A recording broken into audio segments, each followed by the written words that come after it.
In the dusty town of Silver Creek, Montana Territory, 1883, the wealthiest rancher for 3 counties was about to make a decision that would shock everyone.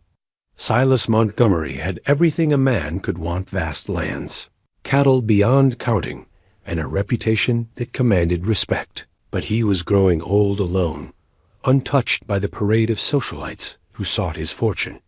When the mail-order bride stepped off the train, the whole town held its breath. Clara Mae Donnelly arrived in a threadbare dress and worn shoes, looking more like a beggar than the refined lady the matchmaker had promised. The townsfolk whispered. His foreman shook his head in disgust. But Silas saw something they couldn't: a quiet strength, a gentle dignity, and scars that spoke of survival against impossible odds. Without hesitation, he offered her his name that very day. But what dark secret from Clara's past would threaten to destroy the love they were building? Before we jump back in, tell us where you're tuning in from. And if this story touches you, make sure you're subscribed, because tomorrow I've saved something extra special for you. The morning sun cast long shadows across the Montgomery ranch as Silas stood on his wraparound porch, surveying the empire his father had built and he had expanded. 50,000 acres of prime Montana grazing land stretched before him, dotted with red Angus cattle that represented the finest breeding stock west of the Mississippi. The main house, a sprawling 2-story structure of hewn logs and fieldstone, commanded the valley like a fortress of prosperity. Yet for all its grandeur, it felt as hollow as a church bell without its clapper. Silas fingered the silver spurs that had belonged to his father, their weight familiar in his calloused hands. Thomas Montgomery had worn these spurs through Indian raids, cattle drives, and the brutal winters that claimed lesser men. A Montgomery never backs down for what's right, his father had always said, and a Montgomery never leaves a promise unfulfilled. The irony wasn't lost on Silas that he'd broken that very promise by remaining unmarried at 43. The family name destined to die with him. The sound of approaching hoofbeats drew his attention. Jake Hartwell, his foreman for the past 15 years, rode up with the easy grace of a man born to the saddle. Jake's weathered face bore the permanent squint of someone who'd spent decades reading the sky for weather signs and the horizon for trouble. "Boss, that telegram you've been waiting for came in." Jake dismounted and handed over the yellow paper, his expression carefully neutral. "Train's due at 3 o'clock.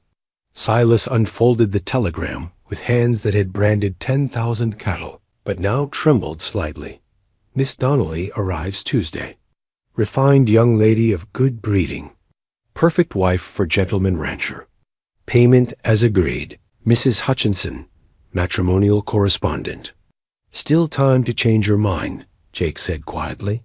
"Plenty of good women right here in Silver Creek who'd be honored to carry the Montgomery name."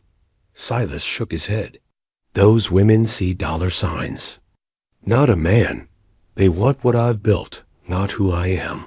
He tucked the telegram into his vest pocket. "This way, at least I know what the transaction is."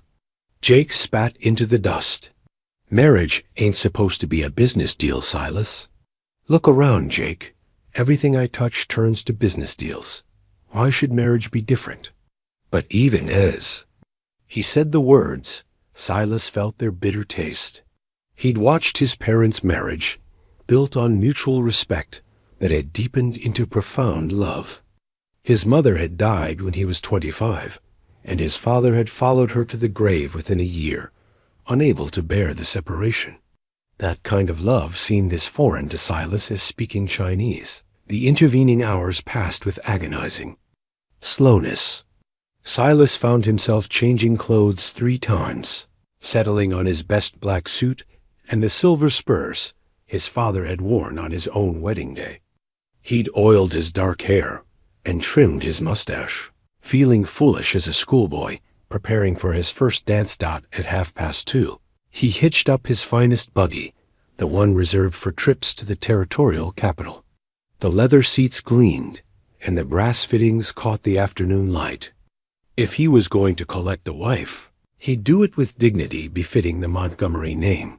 Silver Creek's train station was little more than a wooden platform with a small office, but it served the growing community well enough.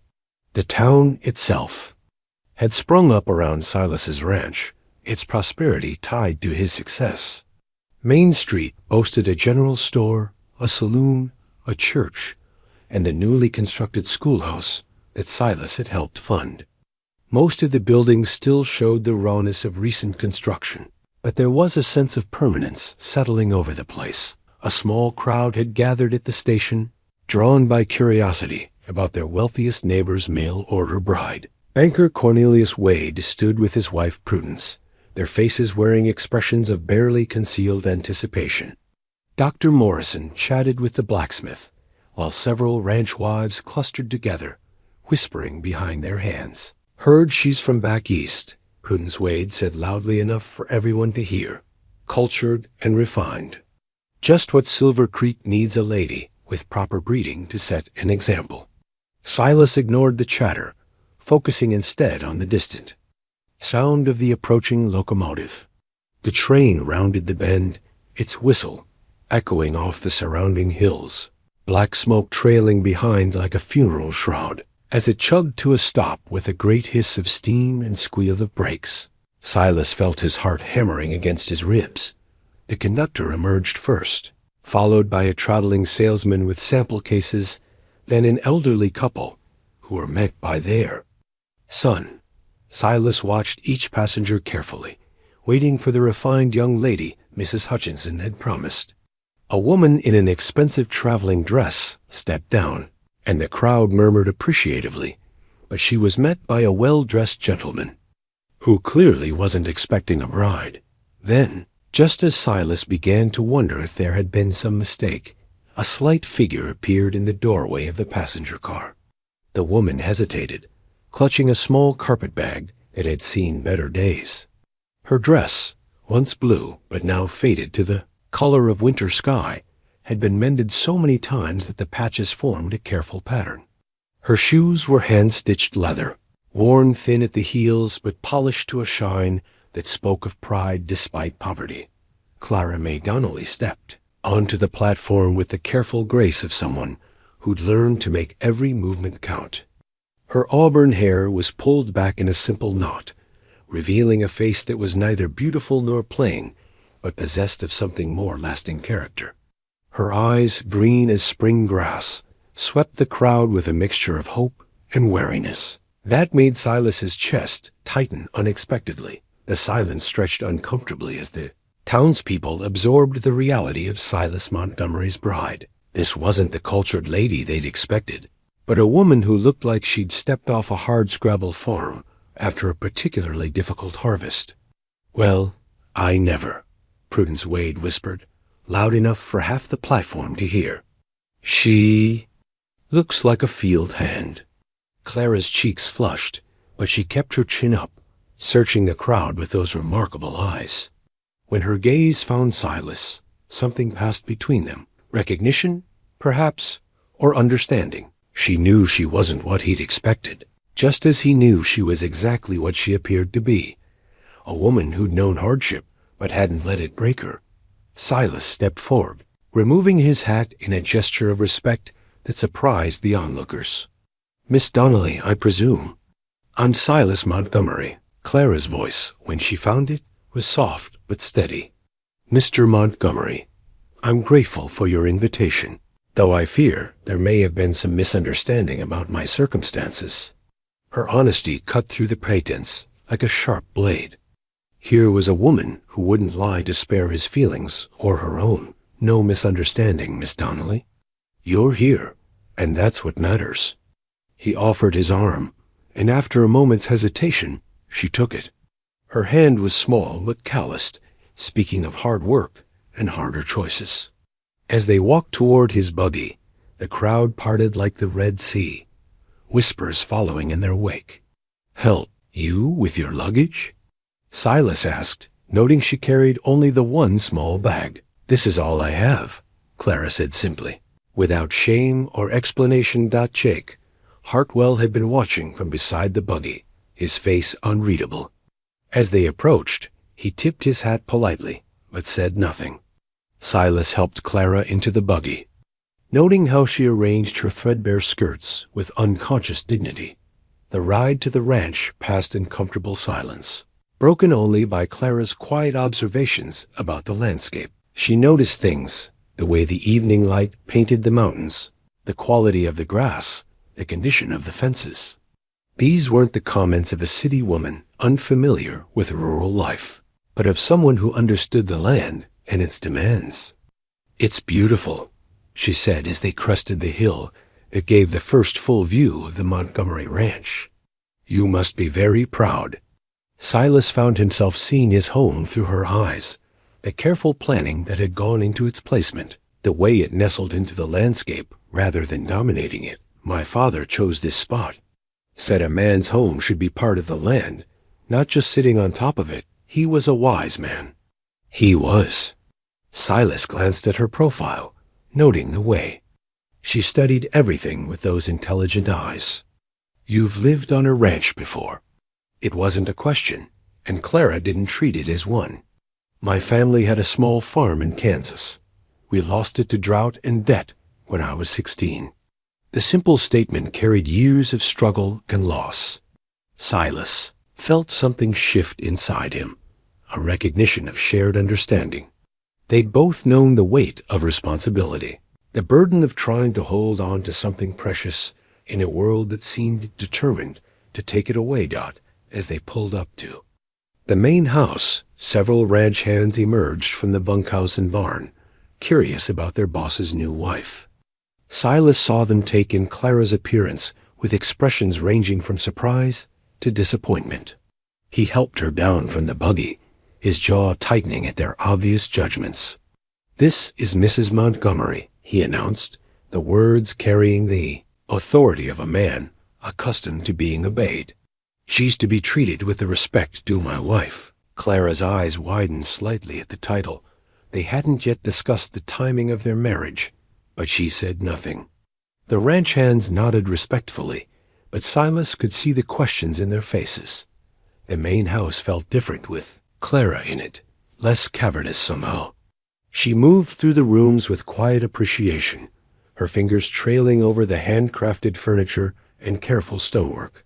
In the kitchen, she paused, taking in the modern conveniences with genuine wonder.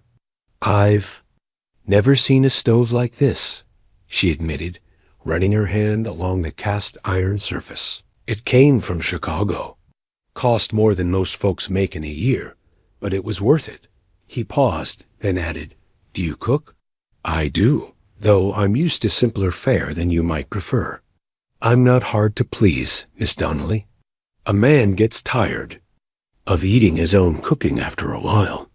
They stood in the kitchen as the evening light faded, two strangers trying to find their footing in an impossible situation. Clara broke the silence first. "Mr. Montgomery, I think we should speak plainly about our circumstances. You paid for a wife, and I need the security of marriage. But I won't pretend to be something I'm not, and I won't live a lie." Her directness was refreshing after years of dealing with people who measured every word for advantage. "What do you propose?" "We marry as agreed, but we take time to know each other. I'll earn my place here through my actions, not my appearance. And if, in time, we find we suit each other well enough, perhaps we can build something real." Silas studied her face, noting the steady resolve in her eyes.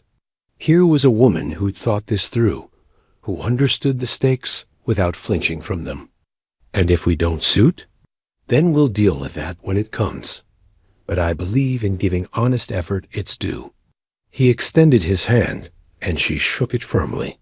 "Partners, then, until we know better." "Partners," she agreed, that night as Clara settled into the guest room that would be hers until they determined the shape of their marriage. Silas sat on his front porch with a glass of whiskey and his father's silver spurs. The night was clear, filled with the sounds of cattle lowing and coyotes calling across the range. For the first time in years, the silence didn't feel quite so empty. Perhaps Jake was right, that marriage shouldn't be a business deal, But as he thought about Clara's honest eyes and steady handshake, Silas began to wonder if this particular transaction might lead to something neither of them had dared to expect. The church social arrived with all the subtlety of a summer thunderstorm, and Clara felt just as prepared for it.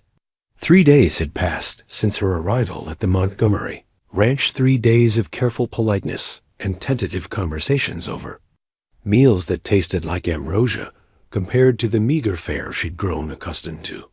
She'd spent those days learning the rhythms of ranch life, mending clothes that had been neglected too long, and trying to find her place in a world that felt as foreign as the moon. Now, as she stood before the mirror in her guest room, Clara fingered the thin gold band that had belonged to her mother, the only thing of value she'd managed to keep through all the lean years. She'd hidden it in her shoe during the journey west, wrapped in a scrap of cloth that still held the faint scent of her mother's lavender soap. The ring was too precious to wear openly.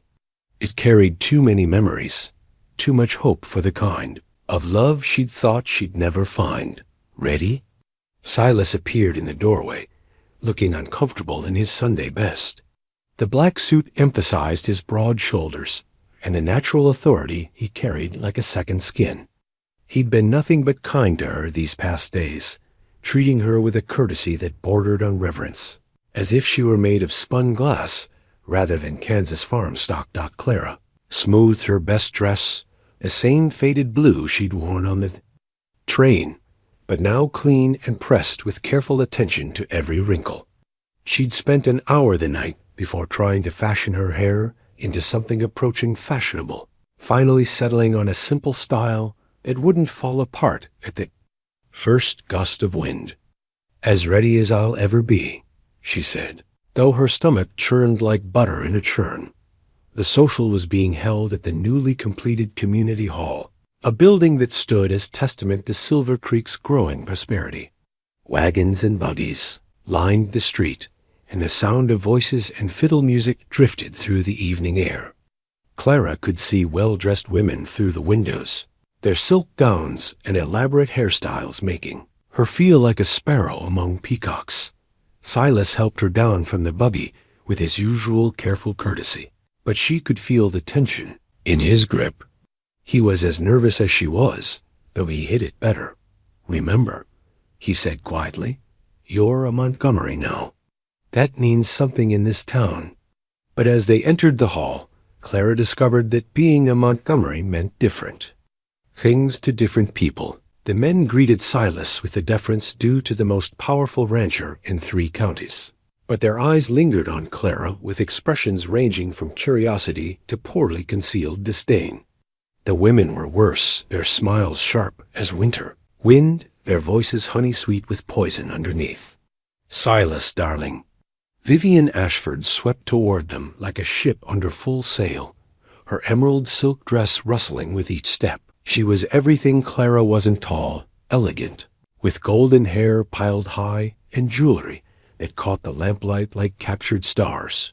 "We've all been simply dying to meet your bride." The pause before the word bride was slight but unmistakable, and Clara felt it like a slap. Vivian's pale blue eyes took in every detail of Clara's appearance: the mended dress, the simple hairstyle, the calloused hands that spoke of hard work rather than leisured refinement. "Mrs. Ashford," Silas said formally, "may I present my wife, Clara Montgomery." The word wife hung in the air like smoke from a gun barrel. Clara saw the shock ripple through the nearby conversations, followed by the kind of whispers that carried like wind through dry grass. They hadn't planned to announce their marriage so soon, but Silas had claimed her publicly with a finality that left no room for doubt. "How?" "Charming," Vivian managed, extending one gloved hand as if she were bestowing a great favor. "I do hope you'll feel at home here, though I imagine it's quite different from whatever little farm you came from." Clara took the offered hand, briefly noting how Vivian's grip was limp and cool, unlike the firm handshakes she was used to. "It's very different," she agreed calmly. "But beauty takes many forms, doesn't it? I find this valley quite remarkable. Oh, yes, the view is lovely. Vivian's smile sharpened. Though I suppose it takes a certain refinement to truly appreciate such things. We've worked so hard to bring culture to this frontier town. Perhaps you'd like to join Our Lady's Auxiliary? We're planning a charity drive for the unfortunate. A condescension was wrapped in silk, but it hit like a fist. Clara felt the blood rise in her cheeks, not from embarrassment, but from anger. Around them, other conversations had stilled as the women of Silver Creek society gathered like vultures sensing weakness. "How generous of you," Clara replied, her voice steady despite the storm building inside her. "Though I've found that true charity often comes from those who've known what themselves, rather than those who've simply observed it from a distance." Vivian's eyes narrowed, but before she could respond, Prudence Wade joined their circle, her round face flushed with excitement at the unfolding drama. "My dear, you simply must tell us about your family," Prudence gushed, though her tone suggested she already knew the answer would be disappointing. "Are they from good society? I'm sure we'd all love to hear about your background." Clara felt the circle closing around her, these elegant predators sensing blood in the water. She could feel Silas tense beside her, could practically hear him weighing whether to intervene or let her fight her own battles. The decision was taken from both of them when young Eleanor Ashford, Vivian's daughter, spoke up from behind her, mother's skirts. "Mama, why does the lady look so poor? Did she lose all her pretty dresses?" The innocent cruelty of childhood cut deeper than any adult malice could have. A silence that followed was deafening, broken only by the distant sound of fiddle music and men's laughter from across the room. Clara felt something crack inside her chest, all the careful composure she'd built over 3 days crumbling like a dam under floodwaters. "Eleanor!" Vivian scolded, but her voice carried satisfaction rather than genuine rebuke. "You mustn't say such things, even when they single quotes obvious." That was the final straw. Clara felt tears burning behind her eyes, not tears of shame, but of rage at these women who thought fine clothes gave them the right to judge a person's worth. She thought of her mother, who died wearing a patched dress, but with more dignity in her little finger than this entire room possessed. She thought of the ring hidden in her shoe, symbol of a love that had flourished despite poverty. And suddenly, she couldn't bear another moment of their cruel entertainment. "Excuse me," she managed, her voice barely above a whisper. Without waiting for a response, she turned and fled, pushing through the crowd toward the door. The night air hit her like a blessing, cool and clean after the stifling atmosphere inside. She made it to the corner of the building before the tears came great, gasping sobs that shook her entire body. All the fear and uncertainty of the past weeks, all the desperate hope that maybe this time things would be different, came pouring out in the darkness. She was so lost in her grief that she didn't hear the footsteps until a warm coat settled around her shoulders. Silas stood beside her, his face grave in the moonlight, but his presence oddly comforting rather than intrusive. "I'm sorry," she choked out. "I know I embarrassed you in there. I know this isn't what you bargained for. Clara." His voice was gentle but firm. "Look at me." She raised her tear-stained face, expecting to see disappointment or anger.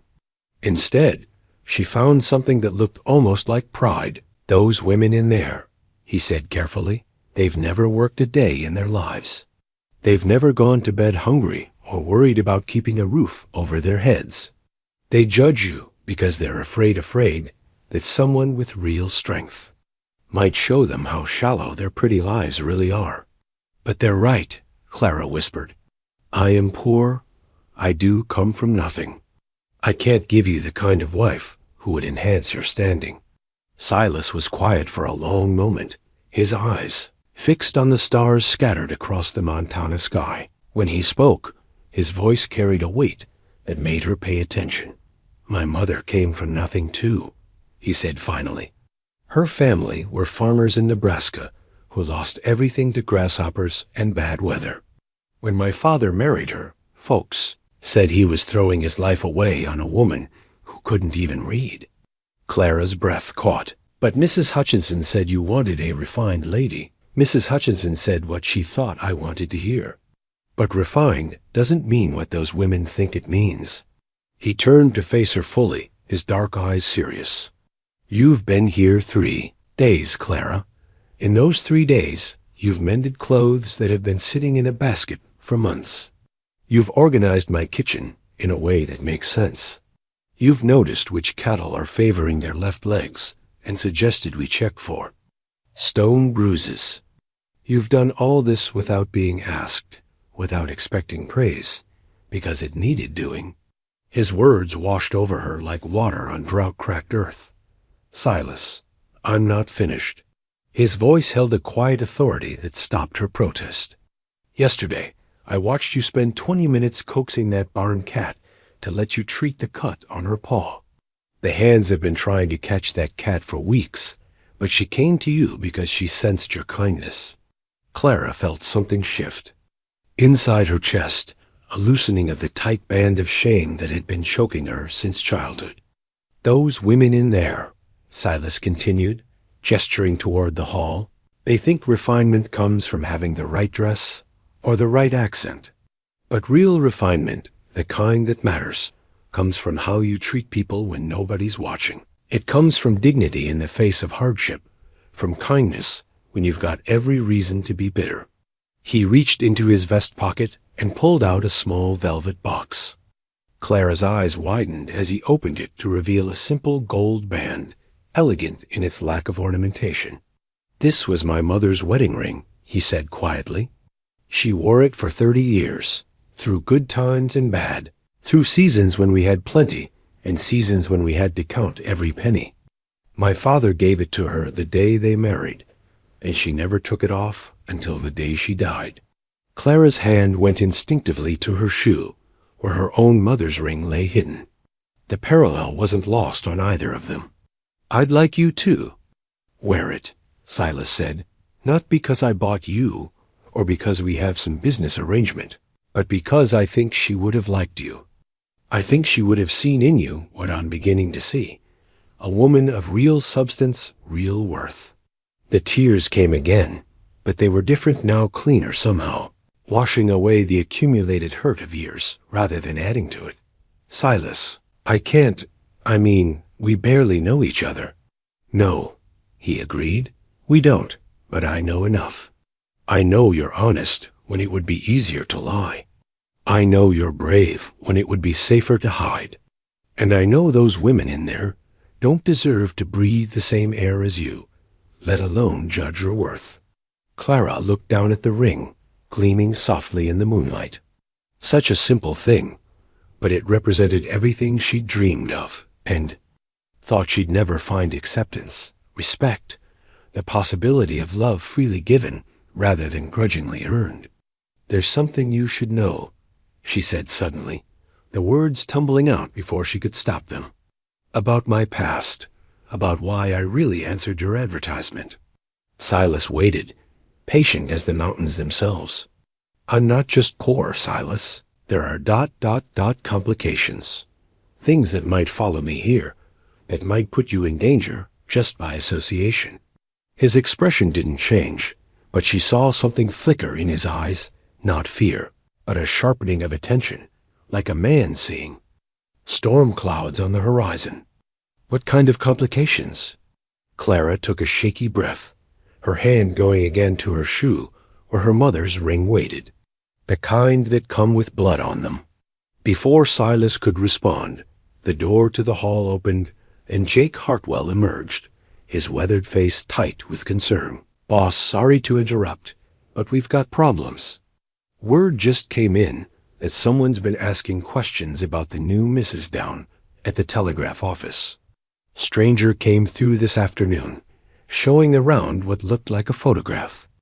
The blood drained from Clara's face. She'd known this day would come, had hoped against hope that her trail had gone cold, but she'd always known. The past had found her, just as she'd begun to believe she might finally have a future. Clara? Silas's voice was steady, but she could hear the underlying steel. What exactly are we dealing with? She looked up at him, this man who'd offered her his mother's ring and defended her honor against a room full of vipers. The least she could do was tell him the truth, even if it cost her everything. My name isn't Clara May Donnelly, she said quietly. It's Clara May Fitzgerald. And there are men who want me dead for what I witnessed back in Kansas. The words hung in the night air like smoke from a gunshot, changing everything and nothing all at once. Silas studied her face for a long moment, then closed the ring box with a decisive snap and slipped it back into his pocket. Well then, he said calmly, as if she'd just told him it might rain tomorrow, I suppose we'd better get married tonight. The wedding took place by lamplight in Reverend Morrison's parlor, witnessed by Jake Hartwell and the Reverend's wife Martha, who'd been roused from her evening reading with barely enough time to pin up her graying hair. Clara stood beside Silas, in her mended blue dress, her hands trembling as she repeated the vows that would bind her fate to his. The simple gold band slipped onto her finger as if it had always belonged there, warm from Silas's pocket and heavy with the weight of promises, both spoken and unspoken. You may kiss your bride, Reverend Morrison intoned, his kind eyes reflecting the solemnity of the moment despite its hasty nature. Silas's kiss was gentle, respectful, a seal on their compact, rather than a declaration of passion. But Clara felt something shift between them in that brief contact, a recognition that they'd crossed a threshold from which there could be no retreat. The ride back to the ranch passed in contemplative silence, both of them lost in thoughts too complex for easy words. Clara touched her mother's ring through her shoe, drawing comfort from its familiar presence, while above her, the wedding band caught the moonlight with each movement of her hands. Two symbols of love, separated by a generation but united in their testament to the possibility of happiness amid hardship. The hands will be curious, Silas said as they approached the main house, its windows glowing warmly in the darkness. News travels fast in a small community. What will you tell them? The truth, that I married a woman of courage and character, and any man who can't see that is welcome to find employment elsewhere. Clara felt a flutter of panic at the thought of causing discord among the ranch workers. Silas, I don't want to be the reason for trouble. These men depend on you for their livelihood, and they depend on me to make good decisions. Marrying you is a good decision, Clara. He pulled the buggy to a stop in front of the house. The ones who matter will see that in time. But the next morning brought Clara face to face with the reality of her new position.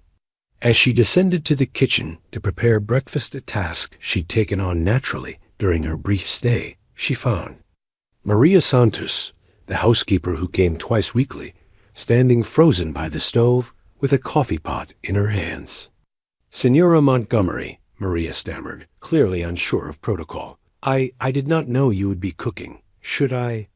Clara saw the confusion in the older woman's eyes, the uncertainty about how to treat a mistress who worked with her hands. Please, Maria, call me Clara, and I'd welcome your help with breakfast. I'm still learning my way around this beautiful kitchen. Maria's weathered face relaxed slightly. She'd been housekeeper to the Montgomery family for 8 years, since her husband died in a mining accident, and she knew the rhythms of the ranch better than anyone. Senator Silas, he likes his eggs over easy and his bacon crisp. The coffee, he takes it black and strong enough to wake the dead. Working together, they prepared a meal that filled the kitchen with the comfortable sounds of domesticity. Clara found herself appreciating Maria's quiet efficiency, the way she moved through tasks with practiced ease. Here was a woman who understood the dignity of honest work, who took pride in doing things well, regardless of their nature. When Silas appeared for breakfast, Clara noticed him taking in the scene, his new wife working alongside his housekeeper, as if it were the most natural thing in the world. She served his plate herself, noting his slight smile as she remembered the details Maria had shared about his preferences. "The hands are gathering for the morning briefing," he said, cutting into his eggs with obvious satisfaction. "Would you like to meet them properly? I know yesterday was ... abbreviated." Clara's stomach tightened at the memory of her flight from the social, but she nodded. "I think that would be wise." The morning briefing took place in the barn, where the ranch hands gathered to receive their assignments for the day. As Clara and Silas approached, she could see the men stealing glances at her, their faces carefully neutral, but their curiosity obvious. These were hard men who worked demanding jobs in unforgiving country, and she wondered what they made of. Their boss's hasty marriage to a woman who looked like she'd stepped off a hardscrabble farm. "Boys," Silas said without preamble, "I'd like you to meet my wife, Clara Montgomery. We were married last night."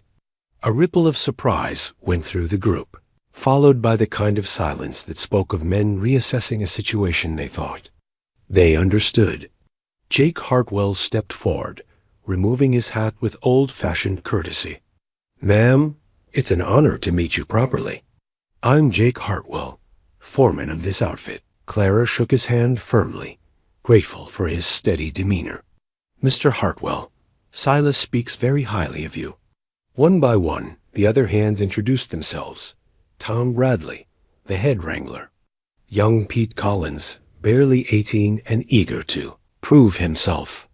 Miguel Santos, Maria's nephew and the best rider on the ranch. And several others whose names Clara filed away carefully. She made a point of meeting each man's eyes, of treating him as an individual worthy of respect, rather than simply part of the ranch machinery. "Mrs. Montgomery," Tom Bradley said hesitantly, "begging your pardon, but we heard there might be some trouble headed our way. Anything we should know about?" Clara felt all eyes on her. These men who'd sworn loyalty to Silas, now wondering if she'd brought danger to their doorstep. She could have deflected, could have left Silas to handle the explanation, but something in their direct gazes demanded honesty. "There might be," she said simply. "I witnessed something back in Kansas that certain people would prefer stayed hidden. If trouble comes, it'll be looking for me, not for any of you." "With respect, ma'am," Pete Collins spoke up, his young voice carrying more authority than his years suggested. "Anybody who comes looking for trouble on Montgomery land is going to find more than they bargained for." A murmur of agreement went through the group, and Clara felt something warm unfurl in her chest. These men barely knew her, had no reason to offer their protection beyond loyalty to Silas. Yet they stood ready to defend her, simply because she was one of them now. "I appreciate that more than I can say," Clara replied, her voice thick with emotion. "But I won't ask any of you to risk yourselves for my sake." "Ma'am," Jake said quietly, "you didn't ask. We're offering." After the briefing, Clara found herself with time to explore the ranch properly. She'd seen glimpses during her brief stay, but now she walked the grounds with the eyes of someone who belonged here, someone whose future was tied to the land's prosperity. The barn was a masterpiece of practical construction, its hand-hewn beams and careful joinery speaking of craftsmanship that would last generations. The horses in their stalls were magnificent creatures, bred for strength and endurance rather than merely appearance.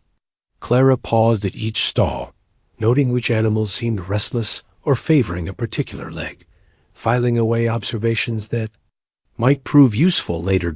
In the corral, she watched Miguel Santos work with a young gelding, his movements fluid and patient as he earned the animal's trust. The horse was clearly spirited, dancing and snorting at the end of the lead rope.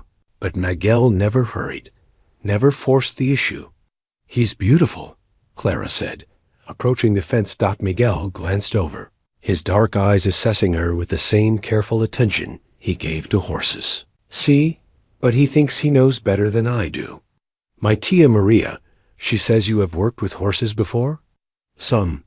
My family had a few work horses, nothing as fine as this. Would you like to try?" Miguel held out the lead rope, a test disguised as an offer. Clara considered the animal young, strong, probably not fully broken to saddle yet. She could see the challenge in Miguel's eyes, could sense him measuring her courage against her appearance. Slowly, she climbed through the fence rails and approached the horse, moving with the deliberate calm that came from years of handling unpredictable animals. The gelding snorted and sidled away, but Clara didn't pursue. Instead, she stood quietly, letting him take her measure as she took his. When he finally approached, nostrils flaring as he caught her scent, she allowed him to investigate before slowly extending her hand. "Ah," Miguel said quietly, "you understand. Many people, they think they must dominate the horse immediately. But the best partnerships, they begin with respect." Clara spent the better part of an hour in the corral, gaining the young horses trust through patience rather than force. By the time she handed the lead rope back to Miguel, she'd earned something more valuable than his approval. She'd earned his respect. Word of her session with the horse spread through the ranch with the speed that news travels in close communities. By evening, Clara noticed a subtle shift in how the hands treated her.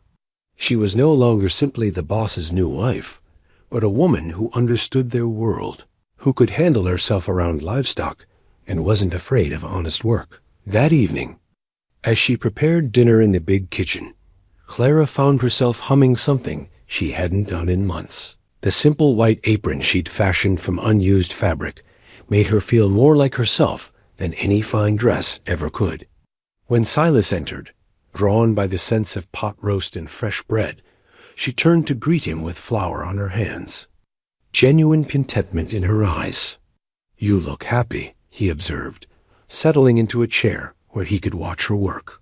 "I am, I think, for the first time in a very long while." Clara wiped her hands on the apron, suddenly shy. "Your men. They're good people. They're your men now, too. And they know quality when they see it, even if some folks in town don't." Clara felt a shadow cross her heart at the reminder of the previous evening's humiliation. "About last night? At the social? What about it? I embarrassed you. I know how important your standing is in the community." Silas rose and crossed to where she stood, his hands coming to rest gently on her shoulders. "Clara, look at me." She raised her eyes to meet his, seeing kindness there that still surprised her after a lifetime of expecting disappointment. "Those women tried to tear you down because they recognized something they don't possess genuine worth. You didn't embarrass me. You showed me what real grace looks like under pressure, but your reputation will be just fine. The people whose opinions matter to me saw how you handled yourself. The rest can think what they like." As they sat down to dinner, Clara reflected on the strange turns her life had taken. A week ago, she'd been Clara May Fitzgerald, a woman running from her past, with nothing but the clothes on her back and a desperate hope for sanctuary.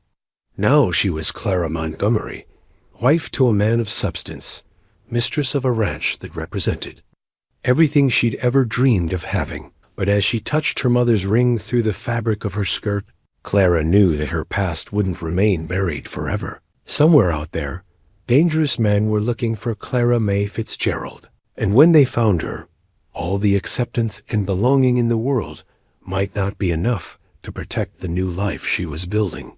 Still, for tonight, in the warmth of the kitchen with her husband across from her, and the sounds of the ranch settling into evening quiet around them, Clara allowed herself to believe that sometimes, just sometimes, dreams could take root even in the most unlikely soil. The leather journal lay open on Silas's desk, its pages filled with the careful script he'd maintained for 15 years. Every evening after the ranch work was done, he recorded the day's events, cattle counts, weather patterns, market prices, and the thousand small details that determined success or failure in ranching. But tonight, his pen hesitated over the blank page as he struggled to find words for thoughts that seemed to shift like shadows. May 15th, 1883. Married Clara May Donnelly. This evening, she is not what I expected, but perhaps that is for the best. There is strength in her that runs deeper than the socialites of Silver Creek could fathom. She worked alongside Maria today as if born to it, and Miguel reports she has a natural way with horses. I find myself wondering what other surprises she carries, and whether I am foolish to hope that this arrangement might become something more. He paused, ink pooling at the tip of his pen. How could he explain the way she'd looked in his kitchen that morning, flour dusting her hands and contentment lighting her eyes?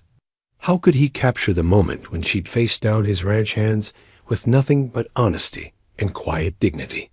There are complications ahead. Jake reports strangers asking questions, and Clara herself admits to a dangerous past. Yet I find I am not afraid for myself, only for her. Strange how quickly a man's priorities can shift when he finds something worth protecting. A soft knock interrupted his writing. "Come in." Clara appeared in the doorway, her auburn hair loose around her shoulders and her bare feet silent on the wooden floor. She wore a simple white nightgown that had seen better days, but was clean and mended with careful stitches. The sight of her in his private sanctuary, this room where he'd spent so many solitary evenings, made his chest tighten with an emotion he couldn't quite name. "I'm sorry to disturb you," she said quietly. "I saw the light under your door and thought ... Well, I thought perhaps we should talk." Silas closed the journal and gestured to the leather chair across from his desk. "Please sit. Would you like some coffee?" "I was about to make a pot. That would be nice, thank you." As he prepared the coffee, Clara studied the room that revealed so much about the man she'd married. The walls were lined with books, not the leather-bound volumes chosen for show that filled many wealthy homes, but well-worn texts on animal husbandry, land management, and history. A rifle hung above the fireplace, flanked by photographs of people she didn't recognize, but assumed were family. The desk itself was solid oak, scarred by years of use, but cared for with obvious pride. "Your parents?" she asked, nodding toward a formal portrait on the mantelpiece. "Yes, taken shortly after they were married." Silas handed her a cup of coffee and settled into his chair. They were devoted to each other. "I sometimes wondered if I'd ever find that kind of partnership." Clara studied the photograph, noting the way the young couple stood close together, their faces serious, but their eyes holding warmth. The woman bore a resemblance to Silas, with the same dark hair and steady gaze, while the man possessed the kind of weathered strength that spoke of a life lived outdoors. "They look happy," she said softly. "Really happy, not just posed for the camera." They were. Even after 25 years of marriage, my father would still bring my mother wildflowers he found while checking the herds. Sighed, it reminded him of their first spring together. The story touched something deep in Clara's chest, a longing for the kind of love that endured through seasons and years. What happened to them? Influenza, the winter I turned 26. First mother, then father 3 weeks later. Dr. Morrison said father just ... gave up. Couldn't bear the thought of living without her. Clara set down her coffee cup, her heart aching for the young man Silas had been, left alone to manage an empire while grieving parents who'd clearly been the center of his world. "I'm so sorry. That must have been devastating." It was. But it also taught me something about love, that the real thing is worth any price, even the pain of losing it. His dark eyes met hers across the desk. I'd given up thinking I might find it for myself. The words hung between them, heavy with implication. Clara felt her cheeks warm under his steady gaze, awareness crackling like electricity in the quiet room. "Silas," she began, then stopped, unsure how to voice the questions that had been building since their hasty wedding. "About this marriage, about what you expect." "I expect nothing you're not ready to give," he said quietly. "We agreed to be partners until we know better." "That stands, Clara. I won't pressure you for more than you're willing to offer." Relief flooded through her, followed immediately by something that might have been disappointment. "Thank you. It's just, my experience with men hasn't been particularly encouraging." Something dark flickered in Silas's eyes. "Did someone hurt you?" The protective edge in his voice surprised her. "Not in the way you mean, but I learned early that men usually want something in return for their kindness, and they're rarely patient when it comes to collecting. I'm not most men, Clara." "No," she agreed, studying his face in the lamplight. "You're not. That's what makes this so complicated." They sat in comfortable silence, both lost in thoughts too complex for easy expression. Outside, the night sounds of the ranch provided a peaceful backdrop, cattle lowing softly, the whisper of wind through the cottonwoods, the distant call of a coyote to its mate. "Tell me about Kansas," Silas said eventually. "Not the dangerous parts, if you're not ready, but the rest. Your family, your life before." Clara wrapped her hands around her coffee cup, drawing warmth from the ceramic as memories rose unbidden. "We had a small farm outside Topeka. Nothing grand, but it was ours. My father raised wheat, mostly, some corn. My mother kept chickens, and a vegetable garden that was the envy of the county." Her voice took on a dreamy quality as she spoke of summer evenings on the front porch, of helping her mother preserve peaches, and learning to braid her father's wheat into decorative patterns for the church harvest festival. "You miss it," Silas observed. "I miss what it was before everything went wrong, before the drought and the debt and the ... She stopped, the memories turning dark. "You don't have to talk about it if you're not ready. Part of me wants to. I've been carrying it alone for so long." Clara looked up at him, seeing patience in his eyes rather than the curiosity that usually drove people's questions. "My parents died when I was 18. The farm was already failing, 3 years of bad crops, mounting debts. I tried to hold on to it, worked every job I could find in town, but sometimes trying isn't enough, no matter how hard you work." "Exactly. I lost the farm, lost everything except what I could carry. Spent the next few years moving from town to town, taking whatever work I could find, seamstress, kitchen help, cleaning houses for ladies who looked at me like I might steal their silver." Silas's jaw tightened at the image of Clara being treated with such disdain, but he said nothing, letting her find her own pace. "Then, last winter, I found work in a boarding house in Wichita. That's where ... She stopped, her face going pale. "Where the trouble started." Clara nodded, her hands trembling slightly as she set down her coffee cup. "I saw something I shouldn't have seen. Did something that put me in danger from men who don't leave witnesses. And that's why you answered my advertisement. I needed to disappear, to become someone else entirely. Clara May Fitzgerald was in danger, but Clara May Donnelly might be safe, or so I hoped."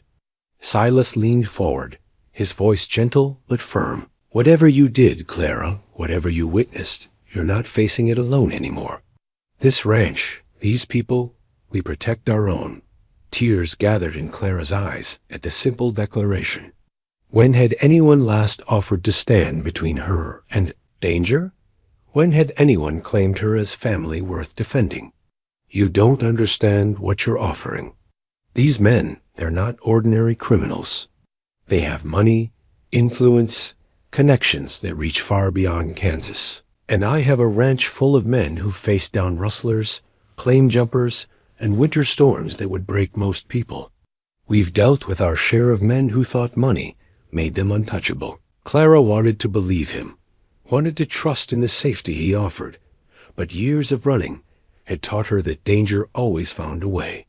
Still, sitting in his study with the warmth of his presence surrounding her, she allowed herself to hope that maybe, just maybe, she'd found a place where the past couldn't reach her.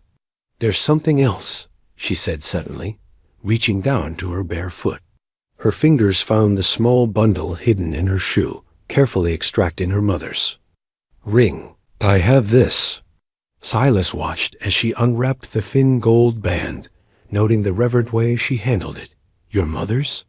The only thing I managed to keep through all the moves, all the losses. She wore it for 22 years, through good times and desperate ones. My father gave it to her with a promise that no matter what came, they'd face it together. She held the ring up to the lamplight, and Silas could see the delicate engraving worn smooth by decades of wear. They kept that promise, even when keeping it meant staying on a failing farm, even when it meant dying poor. This ring represents the kind of love I thought existed only in stories. And now? Clara's eyes met his, vulnerable and hopeful at the same time. Now I'm married to a man who gave me his mother's ring and defended me against a room full of socialites. A man who sees worth in someone the world considers worthless. She paused and added quietly, I'm beginning to think maybe the stories aren't just stories after all. Silas rose from his chair and crossed to where she sat, kneeling beside her so their eyes were level. May I? Clara nodded, and he took her mother's ring with the same reverence she'd shown it. For a moment, he simply held it, understanding the weight of trust she'd placed in him by sharing this most precious possession. Clara, he said softly, I don't know what the future holds for us. I can't promise we won't face danger, or that this arrangement will turn into the kind of love our parents knew. But I can promise you this, as long as I draw breath, you'll have a home here. You'll have someone who stands with you, not behind you or in front of you, but beside you. He slipped her mother's ring onto her right hand, alongside his mother's, wedding band on her left. 2 generations of love, he said quietly. Maybe that's enough to build on. Clara looked down at her hands, adorned now with symbols of hope from both their families, and felt something settle deep in her chest. Not love, not yet, but the possibility of love, the foundation upon which it might grow. Yes, she whispered, I think it might be. Later, as Clara prepared for bed in her guest room, she found herself touching both rings in turn, drawing strength from their presence. Through the window, she could see the lights in the bunkhouse, where the ranch hands were settling in for the night, and beyond that, the vast expanse of Montana sky, dotted with more stars than she'd ever imagined existed. For the first time in years, Clara allowed herself to dream not of escape or survival, but of belonging. Of mornings spent working alongside Maria in the kitchen, of afternoons in the corral, earning the trust of spirited horses, of evenings in the study sharing stories in silence, with a man who saw her worth even when she struggled to see it herself. Tomorrow would bring its own challenges, and she knew her past would eventually catch up with her. But tonight, wearing 2 golden circles that connected her to love stories spanning generations, Clara May Montgomery fell asleep feeling something she'd almost forgotten existed hope. The letter arrived on a Tuesday morning in late May, delivered by a nervous-looking postal worker who seemed eager to complete his business and depart. Clara was in the garden behind the house, coaxing life from the plot of earth that had been, neglected since Silas's mother died, when Maria called to her from the kitchen door, Senora Clara, there is mail for you. Clara straightened, wiping dirt from her hands on the apron she'd grown to treasure. In the 3 weeks since her marriage, she'd received no correspondence from anyone, partly because few people knew where she was, and partly because most of the people from her past were better left undisturbed. The sight of her name written in an unfamiliar hand on the envelope made her stomach clench with familiar dread. She tore it open with trembling fingers, her eyes scanning the brief message once, then again, as the color drained from her face. CMF. They know where you are. The trial date is set for July 15th. You must testify or they will walk free. Someone is coming to bring you back.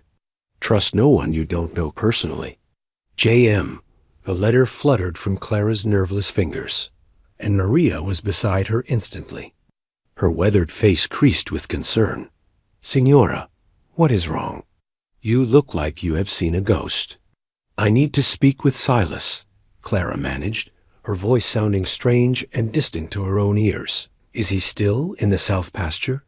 "See, but Clara, perhaps you should sit down first. You are very pale."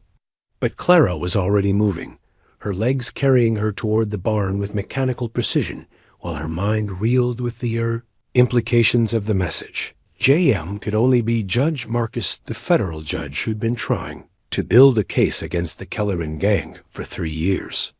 She'd hoped her disappearance would force him to find other witnesses, other evidence. Instead, it seemed her testimony remained crucial to his case.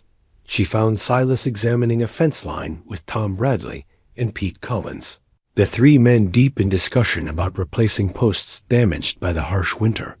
At the sight of her approaching figure, Silas immediately broke away from the conversation, his practiced eye reading the distress written across her features. "Clara, what's happened?" She handed him the crumpled letter without a word, watching his face darken as he read. When he finished, he folded the paper carefully and tucked it into his vest pocket. "Tom, Pete, finish up here and head back to the barn. I'll catch up with you later." The 2 hands exchanged glances, but obeyed without question, recognizing the tone of a man accustomed to immediate compliance. Once they were alone, Silas turned his full attention to Clara, noting the way she hugged her arms around herself as if trying to hold the pieces together. "Tell me about the trial," he said quietly. Clara sank onto a nearby boulder, her legs suddenly unable to support her weight. "Last February, I was working late in the kitchen of the boarding house, cleaning up after the evening meal. I heard voices in the alley behind the building men arguing about money, about territory. I thought it was just drunks from the saloon, so I went to the window to see if I should fetch the sheriff." Her voice grew smaller as she continued. "Instead, I saw Nathan Kellerman and 2 of his men beating a federal marshal who'd been investigating their operation. They killed him, Silas. Shot him twice in the chest and left him to die in that dirty alley like he was nothing." Silas felt a cold rage building in his chest, not at Clara, but at the situation that had forced her to carry such a burden alone. "And they saw you?" One of them looked up just as I was backing away from the window. Our eyes met for maybe 3 seconds, but it was enough. He pointed at the window and shouted something to the others. I ran. "That's when you left Wichita?" Clara nodded, her fingers twisting together in her lap. "I knew what happened to people who crossed the Kellermans. I packed what I could carry and was on the first train out of town. I hoped, that if I disappeared completely, the case would fall apart and they'd find other things to occupy their attention. But federal judges don't give up that easily. Apparently not. Judge Marcus has been sending messages through underground networks, trying to find me. That letter means he succeeded." Clara looked up at Silas, her green eyes bright with unshed tears. "They're coming for me, Silas, and when they find me, they'll drag me back to testify in a trial that could get me killed." Silas was quiet for a long moment, his gaze fixed on the distant mountains, while his mind worked through the implications. Finally, he sat beside her on the boulder, close enough that she could feel the warmth radiating from his body. "How dangerous are these Kellerman men?" "Nathan Kellerman controls most of the illegal liquor trade between Kansas and Missouri. His brother Marcus handles enforcement. He's killed at least 6 people that I know of, maybe more. They have money, political connections, and absolutely no conscience about eliminating threats. And your testimony is crucial to the case?" Clara's laugh held no humor. "I'm the only witness who saw Nathan Kellerman commit murder. Without me, they'll walk free and continue terrorizing anyone who gets in their way." Silas absorbed this information. With the same methodical approach he applied to ranch problems, identifying the threat, assessing available resources, formulating a plan. "When did you say the trial is scheduled?"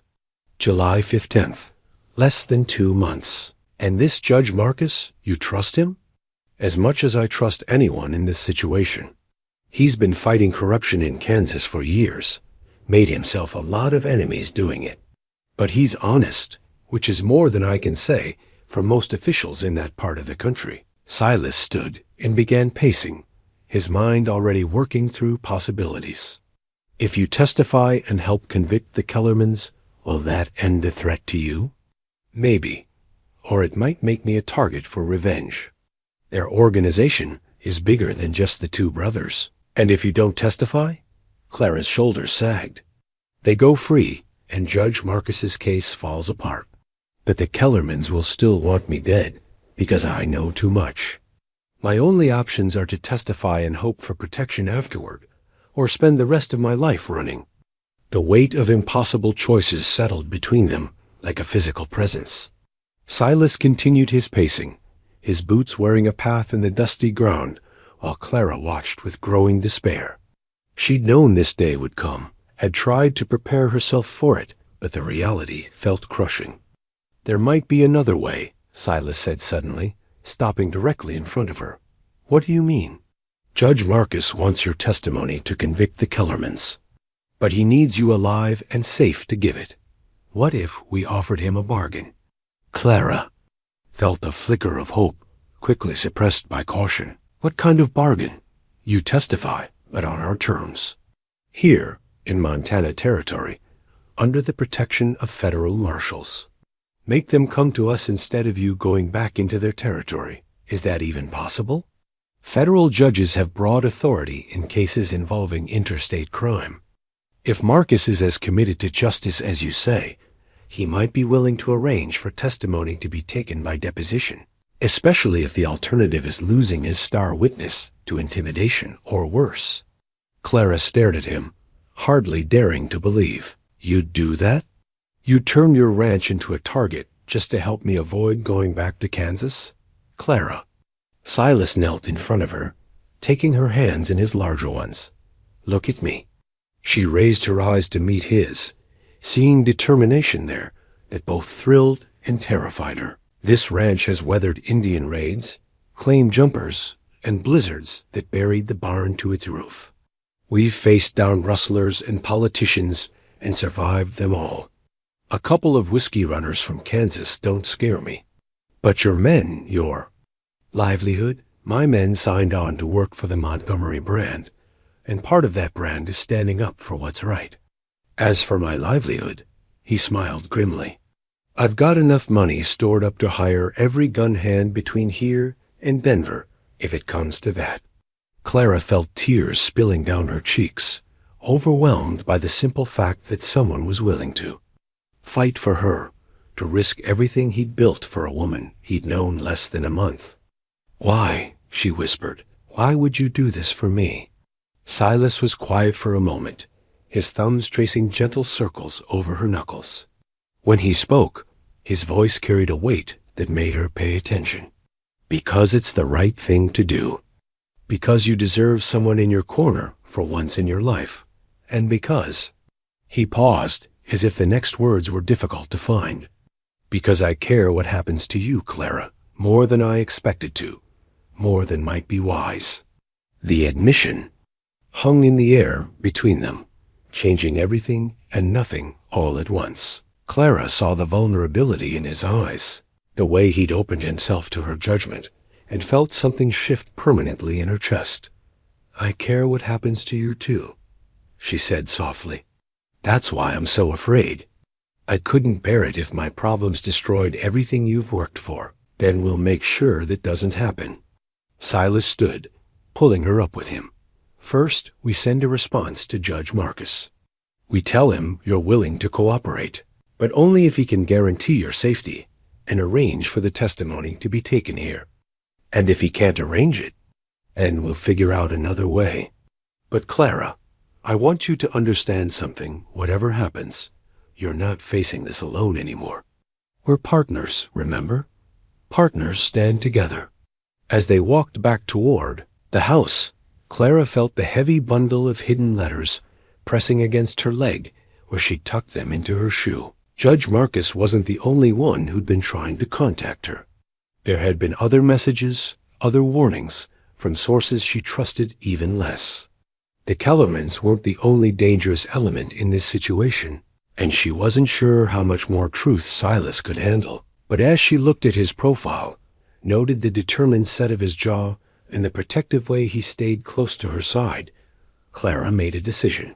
Whatever came next, she would trust this man who'd married her in haste and defended her without question. She would tell him everything about the other letters, about the federal marshals who might already be watching the ranch, about the complex web of corruption and violence that stretched far beyond a simple murder case. Tonight, after the ranch settled into its evening quiet, she would share the rest of her secrets. And then, for better or worse, they would face the future together, partners in truth as well as name, bound not just by a hastily spoken wedding vow, but by a growing trust that felt more precious than gold. The china set had belonged to Silas's mother, brought west in a wagon train when she was barely 18 and treasured through decades of frontier life. Clara ran her fingers over the delicate blue roses painted on each piece, marveling at how something so fragile had survived the journey and the years. Tonight, for the first time since their marriage, she and Silas would dine in the formal dining room using the good china, marking what felt like a turning point in their relationship. "She would have liked you," Silas said from the doorway, watching. Clara arranged the table with careful precision. "My mother always said a measure of a woman wasn't in her finery, but in how she treated the things entrusted to her care." Clara looked up from smoothing the embroidered tablecloth, noting how the evening light caught the silver threads woven through the fabric. "She sounds like a wise woman. I wish I could have known her. You have more in common with her than you might think. She came for nothing to a Kansas farm family that lost everything to drought. When she married my father, the local socialites treated her much the same way Vivian Ashford treated you. How did she handle it?" Silas smiled, the expression transforming his usually serious features. "With grace, mostly, but there was one occasion... He paused, as if weighing whether to share the story. The banker's wife made some particularly cruel comments about Mother's background at a church social. The next week, Mother organized a quilting bee and invited every ranch wife and farmer's daughter in the county. By the end of the month, the banker's wife found herself completely excluded from the social circles she'd thought she controlled. Clara laughed, the sound bright and genuine. "She sounds formidable." She was, but never cruel, never petty. She simply made it clear that kindness mattered more than breeding, and that good people deserved respect regardless of their circumstances. As Clara lit the candles that would provide their dinner light, she felt the weight of expectation and legacy. Using this china, dining in this room, she was stepping into a role that had been vacant for nearly 20 years. The thought both thrilled and terrified her. "Silas," she said suddenly, "there's something I need to tell you. About the other letters." His hand stilled on the wine bottle he'd been opening. "Other letters?" Clara reached into her Shua hiding place that had become habit and withdrew a small bundle of papers tied with string. "These came before Judge Marcus's letter. I should have shown them to you immediately, but I was afraid." "Afraid of what?" "That you'd realize how complicated this situation really is, and decide I'm more trouble than I'm worth." Silas set down the wine and crossed to where she stood, taking the bundle with the same careful attention he'd shown her mother's ring. "Clara, look at me." She raised her eyes to meet his, seeing patience and growing affection there that made her chest tighten with emotion. "There is nothing you could tell me that would make me regret marrying you. Nothing. Do you understand?" She nodded, not trusting her voice to remain steady. Silas untied the string and spread the letters on the table, his expression growing increasingly grave as he read. The first was from someone signing themselves only as a friend, warning Clara that her location had been discovered and that she should run immediately. The second, dated a week later, was more specific. "The Kellermans have hired professionals. They're coming for you." The third letter made Silas's jaw tighten visibly. It was from Deputy Marshal Thomas Brennan, a man Clara had worked with during the initial investigation. His message was terse. CMF, Federal Protection authorized if you agree to testify. Will arrive Silver Creek June 1st with small detail. Do not trust local law enforcement. Some may be compromised. June 1st, Silas said quietly. That's tomorrow. I know. Clara sank into one of the dining room chairs, suddenly exhausted. I should have told you immediately, but I kept hoping ... I kept thinking maybe if I ignored it all, it would just go away. Clara. Silas knelt beside her chair, taking her hands in his. This changes things, but it doesn't change what matters most. You're still my wife, still the woman I married because I saw strength and courage in her. These letters just prove I was right about both. But federal marshals, Silas, armed men coming to your ranch, turning your home into a fortress. How can you be so calm about this? Silas was quiet for a moment, his thumbs tracing gentle patterns over her knuckles. When he spoke, his voice carried a weight that spoke of old pain carefully contained. I haven't told you much about my father's death, he said finally. About why he really died so soon after my mother. Clara waited, sensing this story mattered. More than she yet understood. He didn't just die of grief, Clara. 3 weeks after Mother's funeral, a group of claim jumpers decided the Montgomery Ranch would be easier pickings with just a grieving young man to deal with. They came in the night, armed and confident they could intimidate me into signing over the deed. What happened? Father heard them coming. Despite his illness, despite barely being able to stand, he got out of bed and took up his rifle. He stood on that front porch and told them they could take the ranch over his dead body. Silas's voice grew thick with memory. They obliged him? Clara felt tears burning behind her eyes. Oh, Silas. But here's the thing, his stand gave me time to get help, to rally the hands, to fight back. We drove them off, but it cost him his life. As he lay dying, he made me promise something. What? That I would never let fear dictate how I lived. That I would protect what mattered, regardless of the cost. Silas looked directly into her eyes. You matter, Clara. What we're building here matters. I won't let the Kellermans or anyone else take that away through intimidation. The simple declaration broke something loose in Clara's chest. Years of carrying burdens alone, suddenly seeming unnecessary in the face of such steadfast support. She leaned forward and kissed him, a soft press of lips that conveyed gratitude and trust and the beginning of something deeper. When they broke apart, Silas rested his forehead against hers. We'll face whatever comes together. But first, we're going to have dinner using my mother's china and pretend for one evening that we're just a newly married couple getting to know each other. Can we do that?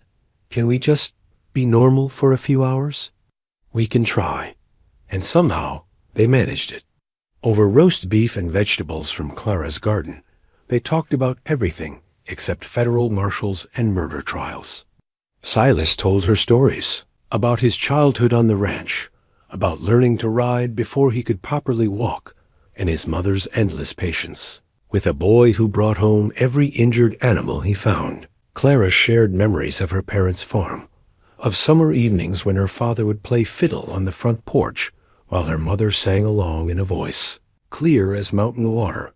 What would you like to do with the garden? Silas asked as Clara served the apple pie she'd made that morning. I know Mother had plans for expanding it, maybe adding a greenhouse for the winter months. Really? You'd let me do that? Clara, this is your home now. I want you to make it truly yours. She felt something settle deep in her chest at those words, a sense of belonging she'd thought lost forever. I'd love a greenhouse, and maybe space for herbs, both cooking and medicinal. During the hard years, my mother kept us healthy with remedies from her herb garden. Whatever you want. We'll have Jake start working on plans next week. As the evening wore on, Clara found herself studying Silas's face in the candlelight. noting the way laugh lines crinkled around his eyes when she told funny stories, the gentle way he handled his mother's delicate teacups. This was a man who could be hard as iron when necessary, but possessed unexpected depths of tenderness. "Silas," she said as he walked her to the stairs after dinner, "thank you." "For what?" "For seeing me, for believing in me, for making me feel like I might deserve happiness after all." He stopped at the foot of the stairs, turning to face her fully. "Clara, you don't just deserve happiness. You deserve to be cherished, protected, loved completely. And if you'll let me, I'd like to try to give you those things." The words hung between them, a declaration and an invitation all at once. Clara felt her heart hammering against her ribs as she looked into his dark eyes and saw sincerity there that took her breath away. "I'd like that," she whispered. "I'd like that very much." Silas reached up to cup her face gently, his thumb brushing across her cheekbone. "We have time, Clara. Whatever comes tomorrow, we have tonight and all the nights after. We have a lifetime to figure this out, do we? With everything that's coming, with the danger, especially because of the danger. Life is too short and too uncertain to waste time being afraid of our own feelings." He kissed her then, deeper than before, and Clara felt herself melting into the warmth of his embrace. When they finally broke apart, she was breathless and dizzy, with the realization that somewhere between arriving at his ranch as a desperate woman seeking shelter and standing here in his arms, she had fallen completely in love with her husband. "Good night, Clara," he said softly, pressing one more gentle kiss to her forehead. "Good night, Silas." As Clara prepared for bed, she found herself humming one of the songs her mother used to sing, her hands moving automatically through the familiar rituals while her mind spun with new possibilities. Tomorrow would bring federal marshals and renewed danger, but tonight she was Clara Montgomery, beloved wife of a good man, mistress of a ranch that felt like home. She touched both rings on her fingers, her mother's simple band and Silas's mother's wedding ring, and felt the connection spanning generations. Love had flourished here before, had survived hardship and loss, and emerged stronger. Perhaps it could do so again. Outside her window, the Montana night stretched vast and starlit, full of promise and possibility. Somewhere out there, dangerous men were plotting her destruction. But here in this house that was becoming home, Clara allowed herself to believe that love might be stronger than fear. That partnership might triumph over isolation. As sleep claimed. Clara's last conscious thought was of Silas's voice promising they had a lifetime to figure things out. For the first time in years, a lifetime seemed like something worth fighting for. The stranger arrived at precisely noon, riding a dust-covered horse and wearing the kind of clothes that marked him as someone who traveled far and fast. Clara was hanging laundry on the line behind the house when she spotted him approaching the main yard, and something about his purposeful manner made her stomach clench with familiar dread. She abandoned the wet sheets and hurried toward the house, reaching the front porch just as Silas emerged from the barn. The man dismounted with the fluid grace of someone comfortable in the saddle, but Clara noticed he kept his right hand near, his holstered pistol a gunfighter's habit that spoke of dangerous experience. He was younger than she'd expected, perhaps 35, with prematurely gray hair and eyes that seemed to catalog every detail of his surroundings. "Mr. Montgomery?" The stranger's voice carried the crisp authority of a federal lawman. "I'm Deputy Marshal Thomas Brennan. I believe your wife has been expecting me." Silas glanced toward the porch where Clara stood frozen, her knuckles white where they gripped the railing. "Marshal, we received your letter. Good, and you understand why I'm here." Brennan's gaze shifted to Clara, and she saw recognition in his eyes despite the changes 3 months had wrought in her appearance. "Mrs. Montgomery, or should I say Miss Fitzgerald? We need to talk."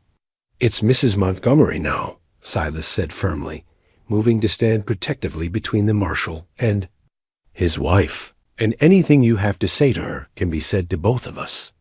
Brennan studied Silas with the same careful attention he'd given the ranch buildings. Mr. Montgomery, I appreciate your loyalty to your wife, but this situation is more complicated than you might realize. Perhaps we should discuss this privately. No. Clara's voice carried across the yard with surprising strength. Whatever you have to say, Marshal Brennan, my husband has a right to hear it. He's already risked everything to protect me. The marshal nodded slowly, as if he'd expected this response. Very well. But I suggest we take this conversation inside. What I have to tell you isn't for curious ears. They gathered in Silas's study, the room that had become a sanctuary for Clara during her weeks at the ranch. Marshal Brennan declined the offered coffee, but accepted a chair, his movements economical and precise. Clara noticed he positioned himself where he could watch both the door and the windows, another professional habit that spoke of a dangerous life. Mrs. Montgomery, Brennan began, first, let me say that Judge Marcus sends his regards and his appreciation for your willingness to cooperate. Your testimony is crucial to our case against the Kellerman organization. Our case? Clara felt a chill that had nothing to do with the mountain air. I thought this was about testifying as a witness. Brennan reached into his coat and withdrew a folded paper, the movement causing Silas to tense visibly. I'm afraid the situation has evolved since we last corresponded. This is a federal warrant for your arrest, Mrs. Montgomery. The words hit Clara like a physical blow. Arrest for what? Conspiracy to commit murder, aiding and abetting known criminals, and obstruction of justice.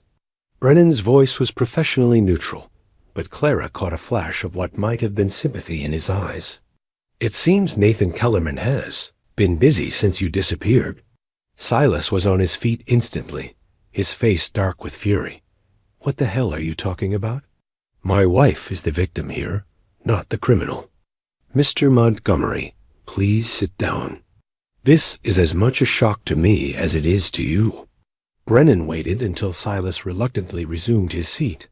3 weeks ago, a man named William Garrett came forward claiming he witnessed the murder you described. Mrs. Montgomery, according to his testimony, you weren't just an innocent bystander. Clara felt the blood drain from her face. That's impossible. There was no one else there except. She stopped, her hand flying to her mouth as realization hit her. Except who, Mrs. Montgomery? Billy Garrett, she whispered. He worked at the boarding house, did odd jobs for Mrs. Henderson, but he wasn't in the alley that night. He couldn't have been. According to his sworn statement, he was. And he claims you arranged the meeting between Marshal Davidson and the Kellermans. That you were working as an informant for the gang, feeding them information about federal investigations. That's insane. Clara shot to her feet, pacing to the window as if she could escape the nightmare by putting distance between herself and the marshal's words.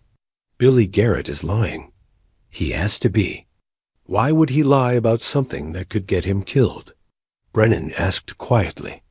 The Kellermans don't tolerate loose ends, Mrs. Montgomery. If Garrett was going to fabricate a story, why would he implicate himself in a federal murder case? Silas's voice cut through the tension like a blade. Because someone paid him to, or threatened him, or both. Brennan nodded approvingly. You're thinking like a lawman, Mr. Montgomery. That's exactly what Judge Marcus and I suspect. But proving, it is another matter entirely. Clara turned from the window, her mind racing through possibilities. What does Billy's statement actually say? Exactly. The marshal consulted his notes. That you approached him 2 weeks before the murder, offering him money to help you set up a meeting between Marshal Davidson and Nathan Kellerman. That you claimed you were working undercover for the federal marshals, but that you are actually feeding information to the gang, and that after the murder, you helped dispose of evidence and plan the cover-up. None of that is true. Not one word. I believe you, Brennan said simply, but a federal grand jury found Garrett's testimony credible enough to issue this warrant, which puts us all in a very difficult position. Silas leaned forward, his businessman's mind engaging with the problem. What exactly does this warrant allow you to do? Technically, I'm authorized to arrest Mrs. Montgomery and transport her back to Kansas for trial. But Judge Marcus and I have concerns about her safety if that happens. What kind of concerns? Brennan was quiet for a moment, weighing his words carefully. Mrs. Montgomery, how well did you know Billy Garrett? Clara sank back into her chair, exhaustion replacing the initial shock. Well enough. He'd been at the boarding house for about 6 months. Always seemed harmless. A little slow, maybe, but honest. Mrs. Henderson trusted him with money, with keys to the rooms. And he knew you witnessed the murder? Yes, probably. He found me in the kitchen afterward, shaking and crying. I told him I'd seen something terrible in the alley, that I had to leave town immediately. He helped me pack, even gave me $5 from his own savings. $5? Brennan's eyebrows rose. That's a significant sum for a handyman. It was everything he had. He said ... Clara's voice broke slightly. He said no woman should have to face danger alone. Silas reached over and took her hand, offering what comfort he could while absorbing the implications of this new information. Marshal, if Billy Garrett helped my wife escape, why would he later testify against her? That's the question, isn't it? Brennan stood and moved to the window, his practiced eye scanning the horizon. Judge Marcus believes Garrett was coerced into changing his story, probably threatened, possibly tortured. The Kellermans have a talent for turning honest people into unwilling accomplices. So what happens now? Clara asked. Do you arrest Emmy? Brennan turned from the window, his expression grim. That's where things get complicated. Judge Marcus sent me here with official orders to bring you back for trial. But he also gave me unofficial discretion to ensure your safety takes priority over procedural requirements. Meaning? Meaning if I believe your life would be in immediate danger upon returning to Kansas, I'm authorized to delay the arrest until additional security measures can be arranged. Silas felt a flicker of hope. And do you believe her life would be in danger? Mr. Montgomery, in the past 3 weeks, 2 other witnesses in this case have died under suspicious circumstances. A federal prosecutor who was building the case against the Kellermans was killed in what the local sheriff is calling a robbery gone wrong. And Billy Garrett himself was found dead in his boarding house room 4 days ago. The room fell silent, except for the ticking of the mantel clock and Clara's sharp intake of breath. Billy's dead, she whispered. Shot twice in the chest, the same way Marshal Davidson was killed. No witnesses, no suspects, no evidence except a room that had been thoroughly searched. Brennan's voice carried the weight of professional frustration. Whatever Billy Garrett knew, whoever forced him to change his testimony, they made sure he couldn't recant. Clara felt tears streaming down her face for Billy, for the young man who'd helped her escape and paid for it with his life, for that tangled web of violence that seemed to follow her wherever she went. So what you're really telling us, Silas said slowly, is that my wife isn't just a witness anymore. She's the only remaining witness. Exactly. Which makes her both invaluable to our case and extraordinarily dangerous to the Kellermans. Brennan returned to his chair, leaning forward earnestly. Mrs. Montgomery, Judge Marcus believes you're the key to breaking this organization, but he also believes they'll stop at nothing to silence you permanently. Then what's the solution? Clara asked through her tears. I can't run forever, and I can't hide here while good people die, because I'm too frightened to do what's right. Brennan was quiet for a long moment, then reached into his coat again. This time he withdrew a yellowed piece of paper that looked like it had been hastily torn from a larger document. This, he said, placing it on Silas's desk, might be our answer. Clara leaned forward to read the cramped handwriting, her eyes widening as she absorbed the contents. It was a partial confession, signed by Billy Garrett and dated the day before his death, ... forced me to lie about CMF. She never did nothing wrong. Never helped nobody get hurt. They said they'd kill Mrs. Henderson if I didn't say what they wanted. I can't live with this no more. The truth is, ... The writing ended abruptly, as if Billy had been interrupted. Where did you find this? Silas demanded. Hidden in Billy's Bible, tucked between the pages of Psalms. It seems he was trying to set the record straight before they killed him. Brennan's expression was grim. This document changes everything. Mrs. Montgomery, it proves you were telling the truth about that night, and it implicates the Kellermans in witness intimidation and murder. But it's incomplete, Clara protested. Billy never finished writing whatever he was trying to say. No, but what he did write is enough to cast serious doubt on his original testimony. Combined with your first-hand account of the murder, Judge Marcus believes we can build a case that doesn't require you to return to Kansas. How? By bringing the trial here, to Montana Territory, under federal jurisdiction, with you testifying under the protection of federal marshals. Brennan smiled for the first time since his arrival. It seems your husband's suggestion about taking testimony by deposition was more prescient than any of us realized. Clara felt a surge of hope, so strong it made her dizzy. You mean I wouldn't have to go back? I could testify from here? Not just testify. Host the entire proceeding. Judge Marcus has the authority to convene a federal court anywhere within his jurisdiction. If we can guarantee your safety and the integrity of the process, he's willing to bring the trial to you. Silas was already thinking ahead, his mind engaging with logistics. What would that involve? How many people? How much security? A federal judge, a prosecutor, defense attorneys, a jury pool, court reporters, and at least a dozen federal marshals for security. We're talking about essentially moving a federal courthouse to your ranch for the duration of the trial. Which could be how long? 2 weeks, maybe 3. Depends on how thoroughly the defense wants to cross-examine witnesses and present their case. Clara looked around the study that had become her sanctuary, trying to imagine it transformed into a courtroom, filled with lawyers and marshals and the machinery of federal justice. The idea was both thrilling and terrifying. There's one more thing, Brennan said quietly.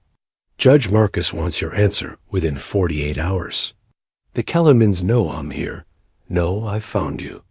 If we're going to do this, we need to move quickly before they can interfere. As the marshal prepared to leave, promising to return the next day for their decision, Clara found herself standing at the window, watching him ride away.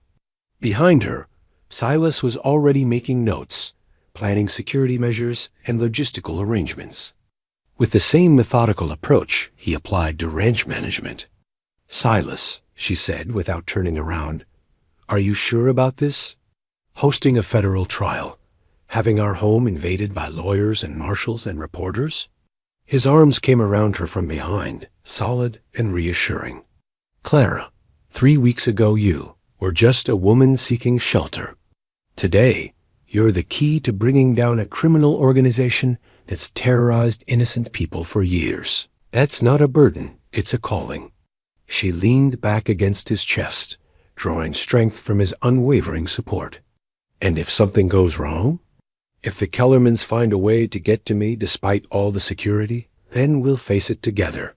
Partners, remember? Clara touched the rings on her fingers' symbols of love that had endured through generations, through hardship and loss and triumph.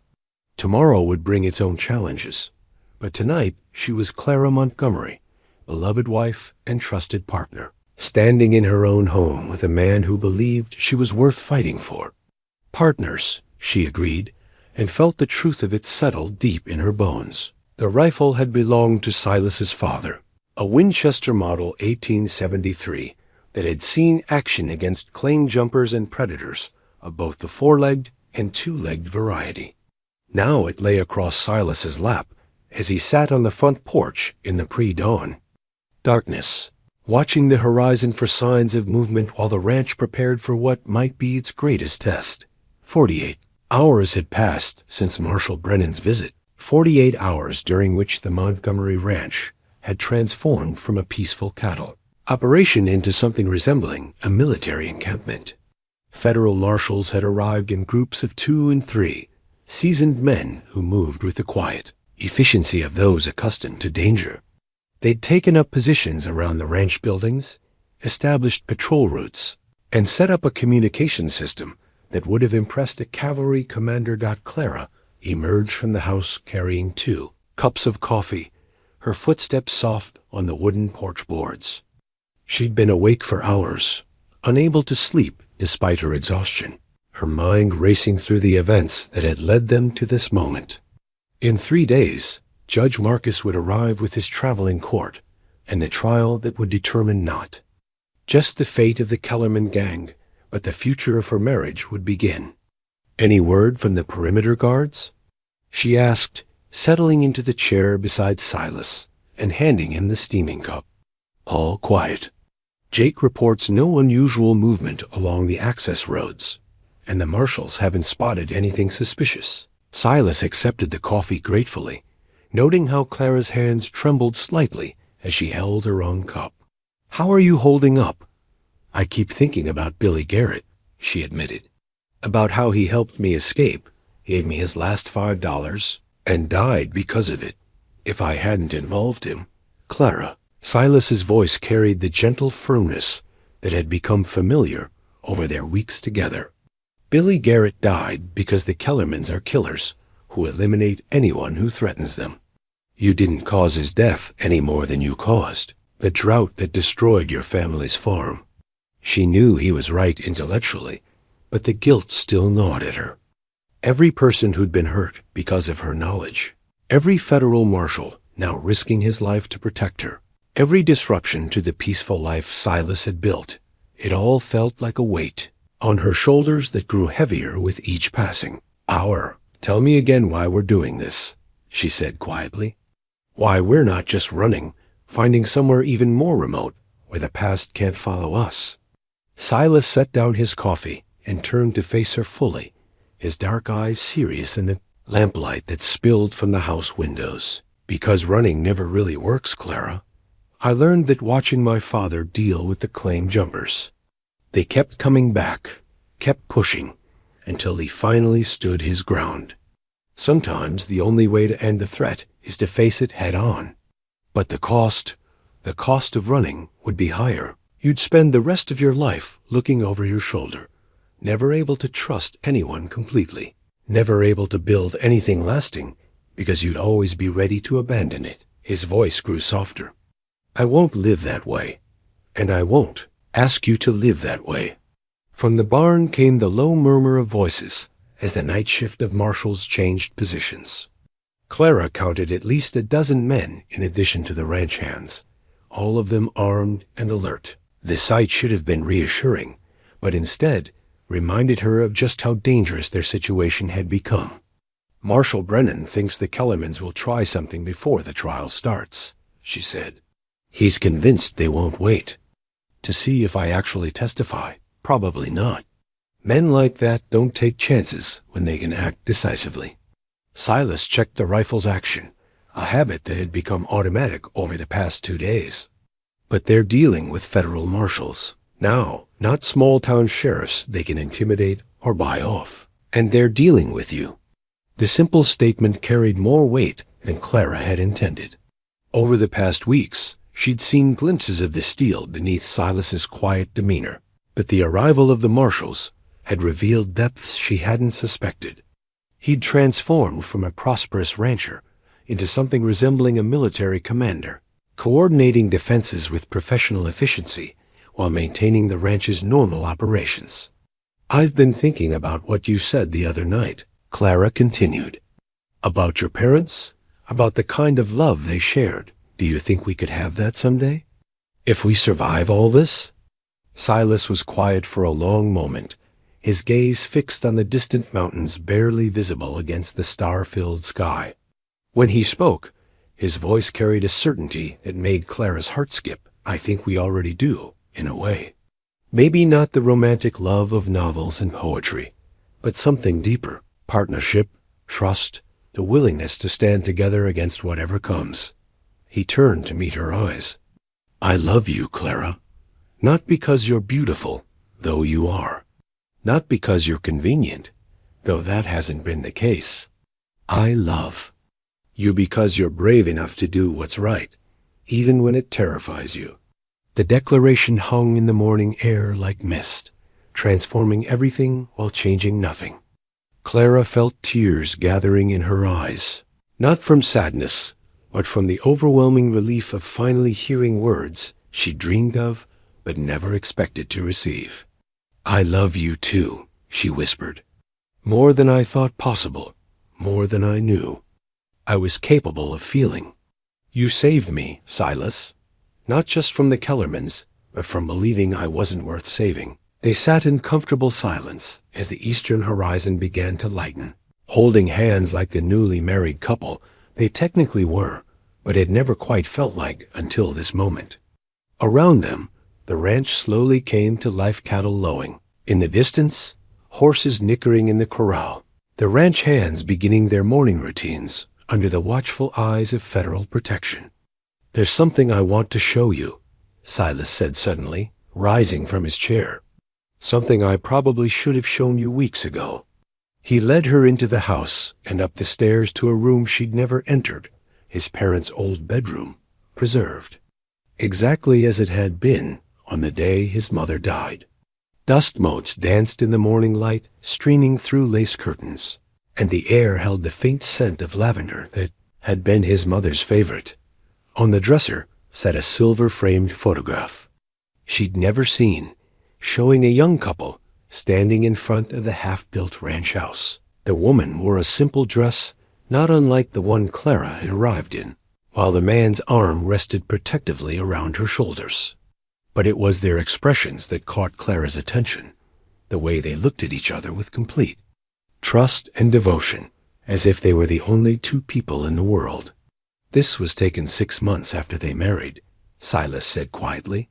She'd just learned she was carrying me, and they were planning the addition that would become the nursery. Clara studied the photograph, noting the similarities between herself and the young woman who'd become Silas's mother. Not physical similarities, but something deeper, a quality of determination, mixed with vulnerability that spoke of strength. Forged by hardship, they looked so happy, so certain of their future together. They were. But they also knew it wouldn't be easy.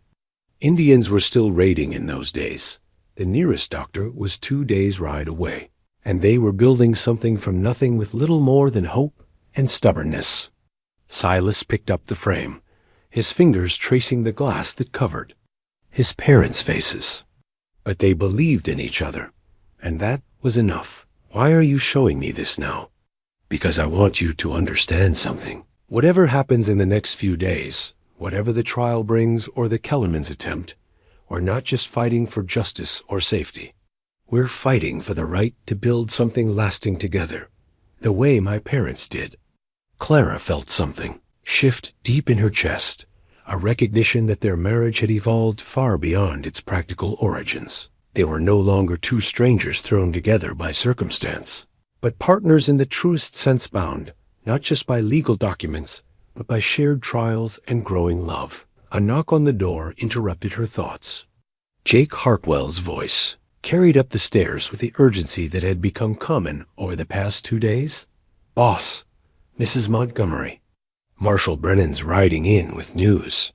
They found the marshal in the kitchen, accepting coffee from Maria while his weathered face bore expressions of both satisfaction and concern. He looked like a man who'd been riding hard, his clothes dusty and his horse lathered despite the early hour. Good news and bad news, Brennan said without preamble. Judge Marcus will arrive tomorrow afternoon with the full court party. 12 marshals for security, plus prosecutors, court reporters, and a jury pool drawn from the territorial registry. That's the good news? Clara asked. That's the good news.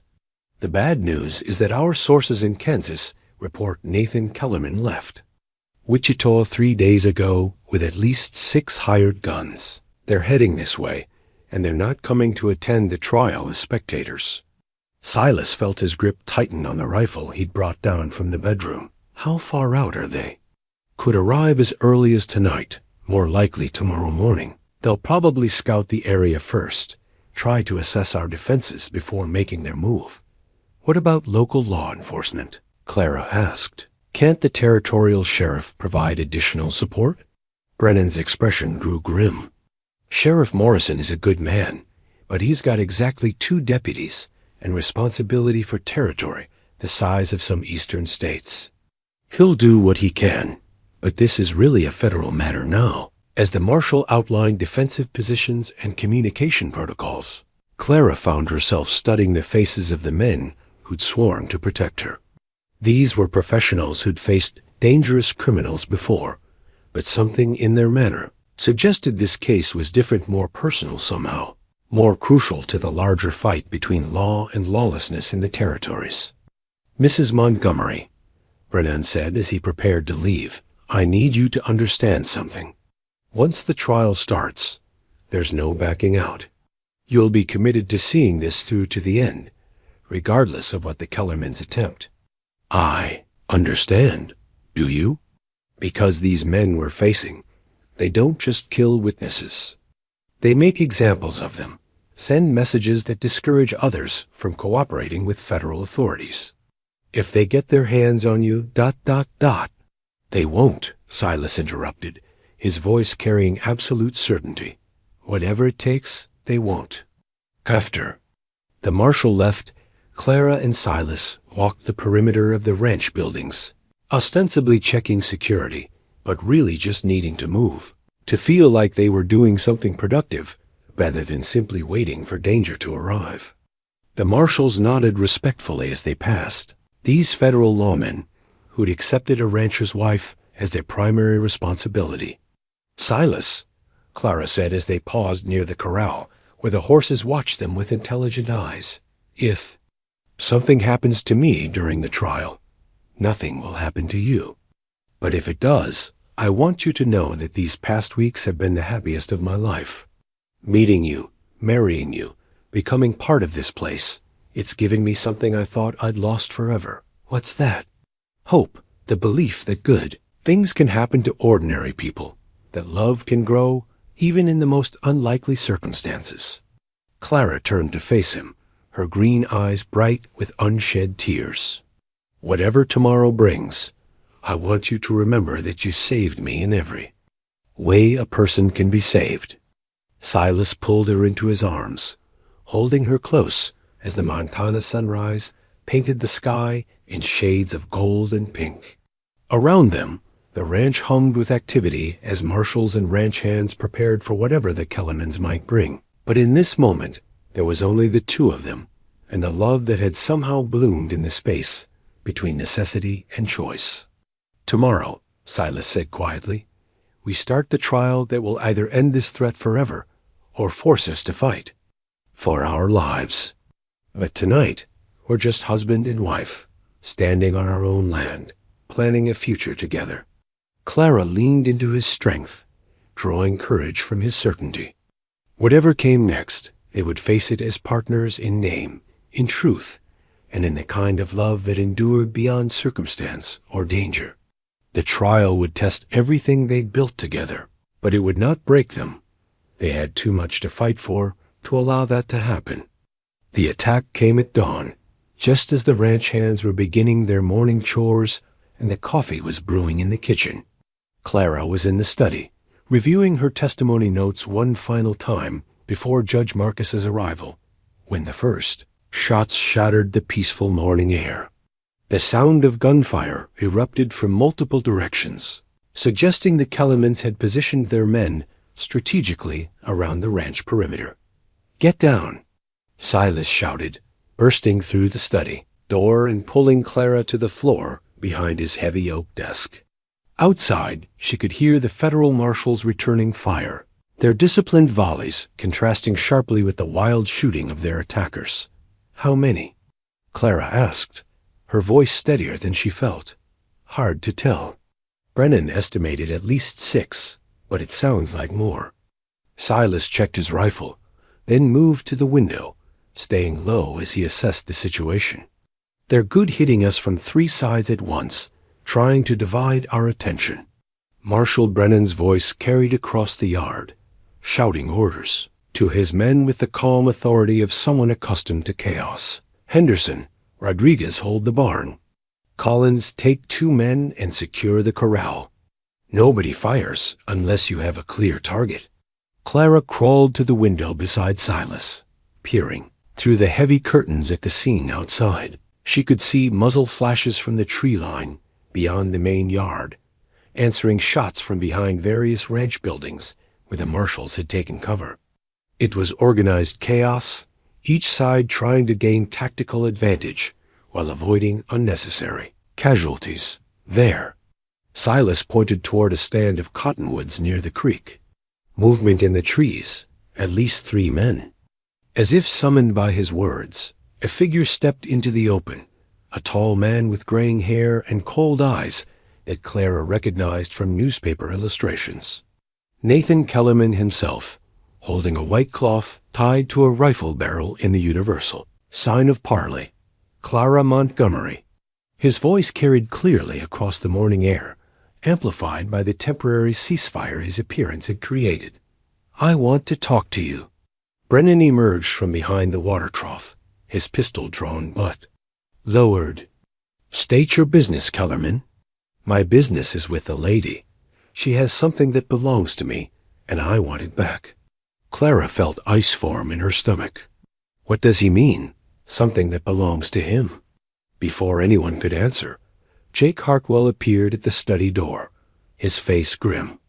Mrs. Montgomery, there's something you need to see. He held out a small leather journal, its pages yellowed with age. Found this hidden in Billy Garrett's effects, the ones Marshal Brennan brought from Kansas. Clara took the journal with trembling hands, recognizing Billy's careful handwriting on the first page. But as she read, her blood turned to ice. The entries detailed payments received from Nathan Kellerman, instructions for watching federal marshals, and most damning of all, a plan to use Clara as unwitting bait to lure Marshal Davidson into the alley that night. No, she whispered. This can't be right. Billy helped me escape. He gave me money. He warned me. Keep reading, Jake said quietly. The later entries told a different story. Billy's growing guilt, his realization that Clara was genuinely innocent, his decision to help her escape as penance for his role in the marshal's death. The final entry, dated the day before his murder, was a full confession of his crimes and a detailed account of the Kellerman organization's corruption network. He was working for them, Clara said, her voice hollow with shock. Billy Garrett was a paid informant for the Kellermans. But he turned against them in the end, Silas pointed out. This journal proves the Kellermans corrupted him, then killed him when he tried to make amends. Outside, Nathan Kellerman was growing impatient. I know you can hear me, Clara. Come out and we can settle this without any more bloodshed. All I want is what Billy Garrett stole from me before he died. Brennan cupped his hands and shouted back. She's under federal protection, Kellerman. You want to talk to her? You do it through me. That's not how this works, Marshal. Kellerman's voice carried a note of mockery. You see, I have something you might find interesting. He gestured toward the tree line, and 2 of his men emerged, roughly dragging a third figure between them. Clara's heart stopped as she recognized Judge Marcus, his judicial robes torn and bloodied, his hands bound behind his back. We intercepted his honor about 5 miles out, Kellerman called. Seems he was eager to get to his traveling courthouse. Now he gets to see justice from a different perspective. The sight of the elderly judge, beaten and helpless, sent rage coursing through Clara's veins. This man had dedicated his life to fighting corruption, had risked everything to bring the Kellermans to justice, and now he was paying the price for her testimony. Let him go, she shouted before anyone could stop her, standing up despite Silas's attempt to pull her back down. "This is between you and me, Kellerman." Nathan Kellerman's cold smile was visible even from a distance. "There's the girl I remember, always trying to do the right thing, even when it gets people killed. What do you want?" "Billy's journal. The real one, not whatever edited version the marshals showed you. Plus your word that you'll never testify against my organization." "And if I refuse?" Kellerman drew his pistol and placed it against Judge Marcus's temple. "Then his honor here learns what happens to federal officials who interfere with my business." The silence that followed was deafening. Clara could feel every eye on her, could sense the weight of impossible choices pressing down like a physical force. Give Kellerman what he wanted, and a lifetime of federal investigations would crumble. Refuse, and watch a good man die for her principles. "There has to be another way," she said, her voice carrying across the yard. "There is." The voice came from behind Kellerman, and Clara gasped as she recognized the speaker. Billy Garrett stepped out of the trees, very much alive despite the reports of his death, holding a rifle trained on his supposed employer. "Hello, Clara," Billy said, his voice carrying across the morning air.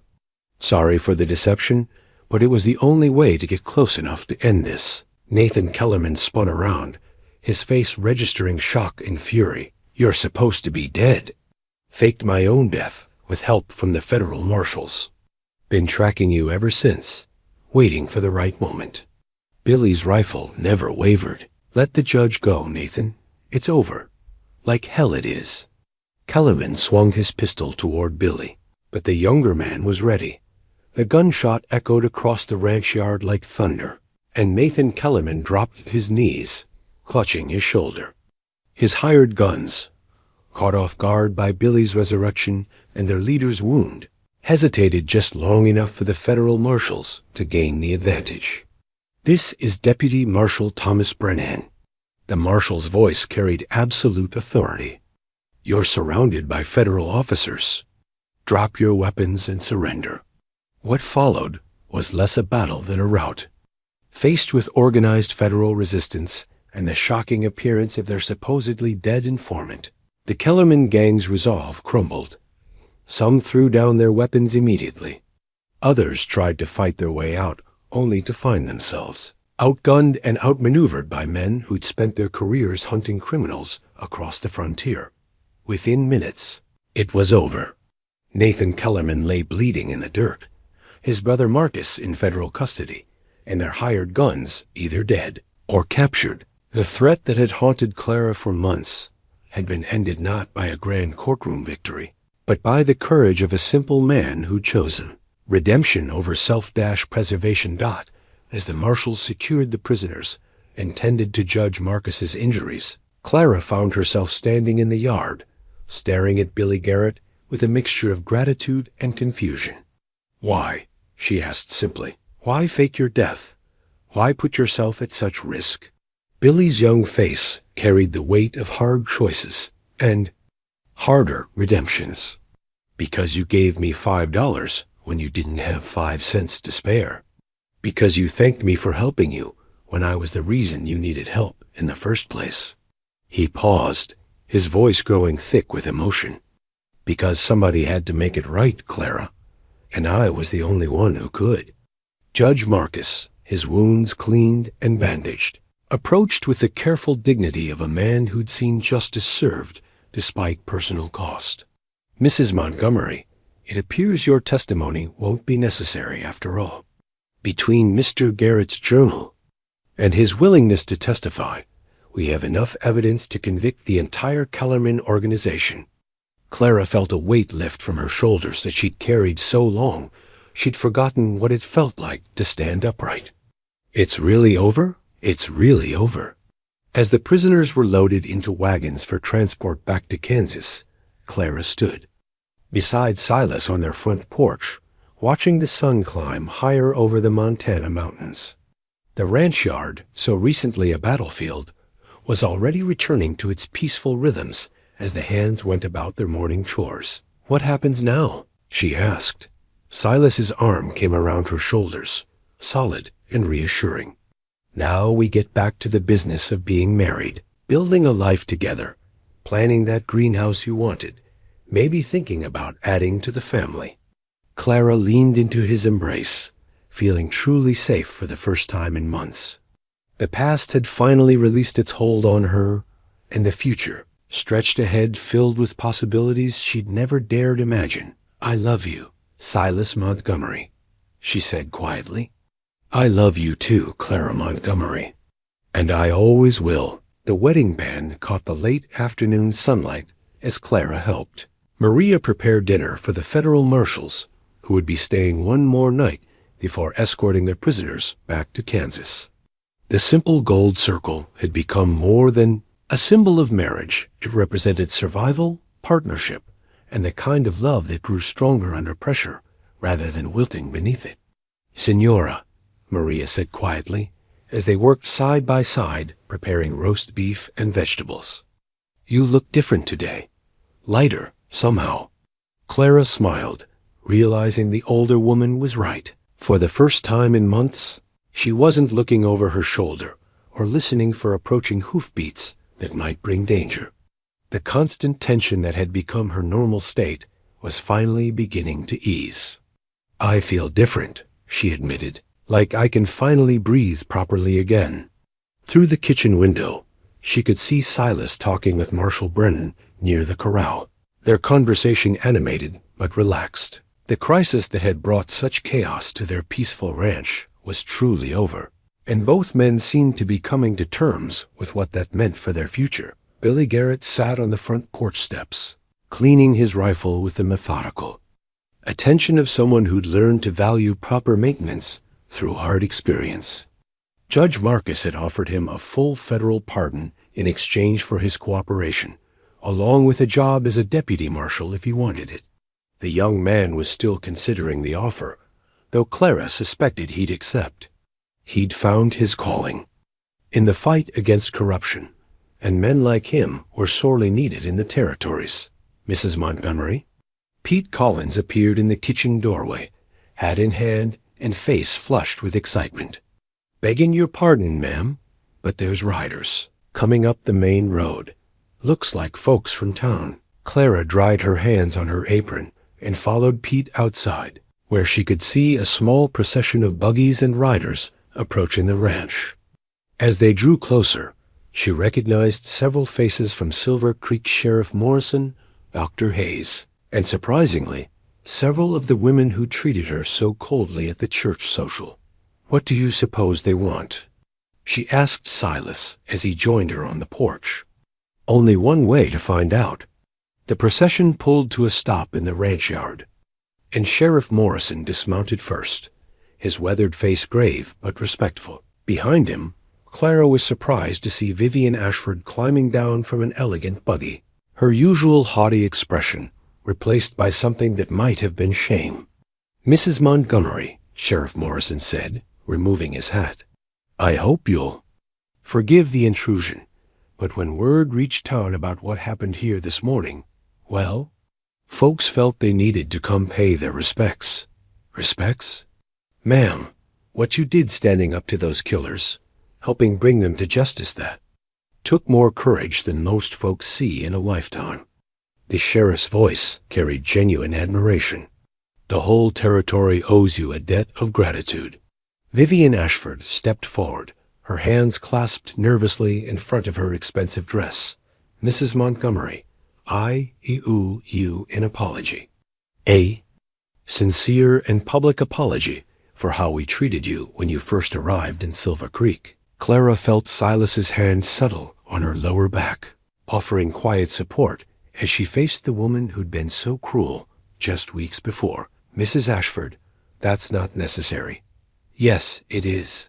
Vivian's voice carried a conviction that surprised everyone present. "We judged you by your clothes and your circumstances instead of your character.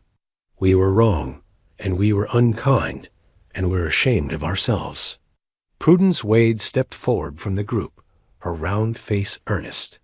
"Mrs. Montgomery, we were wondering, that is, we'd like to invite you to become president of Our Ladies Auxiliary." We've been discussing it, and we all agree you're exactly the kind of woman our community needs as a leader." The irony wasn't lost on Clara. The same women who'd mocked her poverty now wanted her to lead their charitable organization. But looking at their faces, she saw genuine remorse and respect rather than the condescension that had marked their previous interactions. "That's very kind of you," Clara said carefully.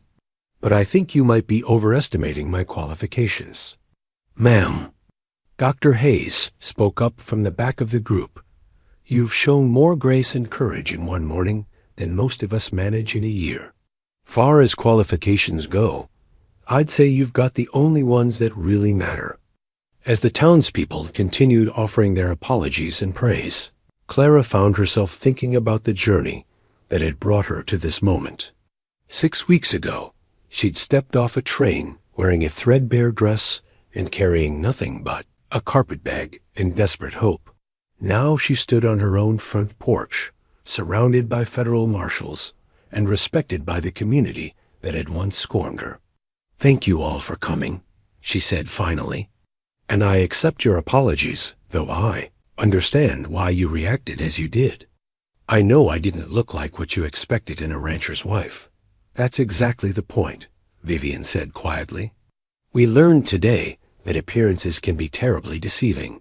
A woman in a patched dress can have more character than someone in the finest silk, and we should have seen that from the beginning." After the townspeople left, promising to return for a proper celebration once Clara had time to recover from the morning's events, she found herself alone with Silas on the front porch as the sun began to set behind the mountains. The federal marshals were preparing for their departure in the morning. The ranch hands were settling the livestock for the night, and the familiar peaceful rhythms of their life together were reasserting themselves. "Do you realize what just happened?" Silas asked, pulling Clara close against his side. "The Kellermans were captured?" "More than that. You've become a legend, Clara. The story of the mail-order bride who brought down a criminal empire is going to spread from here to California.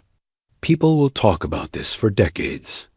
Clara considered this, not sure how she felt about becoming the subject of frontier legends. "I just did what anyone would have done." "No, you did what Clara Montgomery would have done. You stood up for what was right, even when it put you in danger." He pressed a kiss to the top of her head. "I'm proud to be married to you, even though I brought chaos and gunfights to your peaceful ranch, especially because of that. Peaceful can be boring after a while." As they sat watching the stars emerge in the darkening sky, Clara reflected on the strange turns her life had taken. She'd come west seeking anonymity and safety, but instead had found love, purpose, and a community that valued her for who she was rather than what she possessed. "Silas," she said quietly, "what do you think would have happened if I'd been refined lady the matchmaker promised? If I'd arrived in silk and lace with a proper dowry? Honestly, I probably would have been polite, but distant. I'd spent years avoiding women who wanted my money more than me." He was quiet for a moment, considering. "I needed someone who understood hardship, who knew the value of simple things. I needed someone real. And instead you got someone with a price on her head and federal marshals camping in your barn.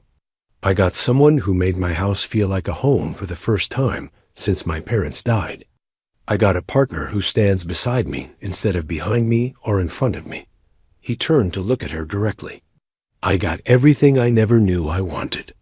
The simple declaration brought tears to Clara's eyes, happy tears that spoke of relief and gratitude and the overwhelming joy of being truly known and loved by another person. "I love you, Silas Montgomery," she whispered. "More than I thought possible. I love you too, Clara Montgomery. And tomorrow, when all the marshals and excitement are gone, we're going to start planning that greenhouse you wanted. Maybe design an addition to the house while we're at it." "An addition?" "For the children we're going to have. Lots of children, if you're willing. This ranch needs the sound of young voices again." Clara felt her heart swell with possibilities she'd never dared imagine during her years of struggle and fear. A future filled with children's laughter, with gardens and growth, and the deep satisfaction of building something lasting with someone who loved her completely. "I'd like that," she said softly. "I'd like that very much." As they prepared for bed that night, Clara caught sight of herself in the mirror of their bedroom now, not the guest room where she'd spent her first weeks at the ranch.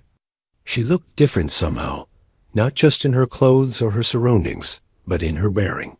The frightened woman who'd stepped off the train in Silver Creek was gone, replaced by someone who stood straighter, smiled more easily, and carried herself with the quiet confidence of a woman who knew her worth. She touched the wedding band on her finger, thinking of the generations of love it represented, and the new chapter she and Silas were writing together. Tomorrow would bring its own challenges, but they would face them as partners, bound not just by legal documents, but by the kind of deep, abiding love that grew stronger with each trial overcome. The past had finally released its hold on her, and the future stretched ahead, bright with promise. 6 months later, Clara stood in the doorway of the greenhouse Silas had built for her, watching the early morning light filter through the glass panels and illuminate the thriving garden within. Tomatoes hung heavy on their vines, despite the October chill outside, and herbs filled the air with fragrances that reminded her of her mother's kitchen garden back in Kansas. The space had become her sanctuary, a place where she could nurture life and watch things grow under her careful tending. The family portrait sat on a small table near the entrance, its silver frame catching the morning sunlight. The photographer had come from Denver specifically to capture this moment. Clara and Silas, standing together in front of their ranch house, surrounded by the people who'd become their extended family. Jake Hartwell stood beside them with the dignity of a man who'd helped build something lasting, while Maria Santos smiled from her position, holding the baby she helped deliver just 2 months before.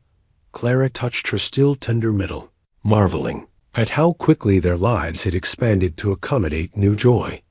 Little Thomas Montgomery, named for Silas's father, was sleeping peacefully in the house, under Maria's watchful eye, his tiny presence having transformed their quiet home into something vibrant and full of purpose. "Admiring your kingdom?" Silas appeared behind her, slipping his arms around her waist and pressing a gentle kiss to her neck. "Just thinking about how much has changed since I first arrived here. Sometimes it feels like a dream. The good kind, I hope." Clara leaned back against his chest, drawing strength from his solid presence. "The very best kind. The kind where you wake up and realize your life is better than anything you dared imagine." Through the greenhouse windows, she could see the ranch bustling with its usual morning activity. Pete Collins was working with a young gelding in the corral, his patient methods clearly influenced by Miguel Santos's teaching. Tom Bradley directed the movement of cattle to winter pastures, his weather-beaten face showing satisfaction with the healthy condition of the herd. Everything spoke of prosperity and careful management, of a life built on solid foundations that would endure through whatever challenges lay ahead. "Any word from Billy?" Clara asked, noting a rider approaching the main house. "Letter came yesterday. He's been promoted to deputy marshal, stationed in Cheyenne now. Says he likes the work, feels like he's making a real difference." Silas paused, his voice carrying pride in the young man's redemption. "He also says Nathan Kellerman was sentenced to life in prison, along with his surviving associates. The judge made it clear that intimidating federal witnesses carries severe consequences." Clara felt a final weight lift from her shoulders. The last shadow of her dangerous past had been officially banished, leaving her free to embrace the future without reservation. "Mrs. Montgomery?" Maria's voice called from the house, carrying the gentle urgency that meant baby Thomas was stirring. "I think someone wants his mama." Clara smiled and started toward the house, but Silas caught her hand, pulling her back for a moment. "Clara, there's something I want to tell you. Something I've been thinking about since Thomas was born." "What is it?" Silas reached into his vest pocket and withdrew a small velvet box, similar to the one that had held his mother's wedding ring, but clearly new. I know we've already done the practical wedding, the hasty wedding, and even the public wedding when the whole town came to celebrate after the trial. But I want to do one more wedding. Clara's eyes widened as he opened the box to reveal a delicate gold band set with a single diamond modest by the standards of wealthy Eastern families, but breathtaking in its simple elegance. I want to marry you again, Clara, not because we need to, not because circumstances demand it, but because I choose to.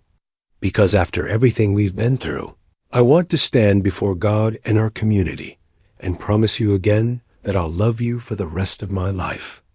Tears gathered in Clara's eyes as she looked at the ring, then up at the man who'd given her everything she'd never dared hope for.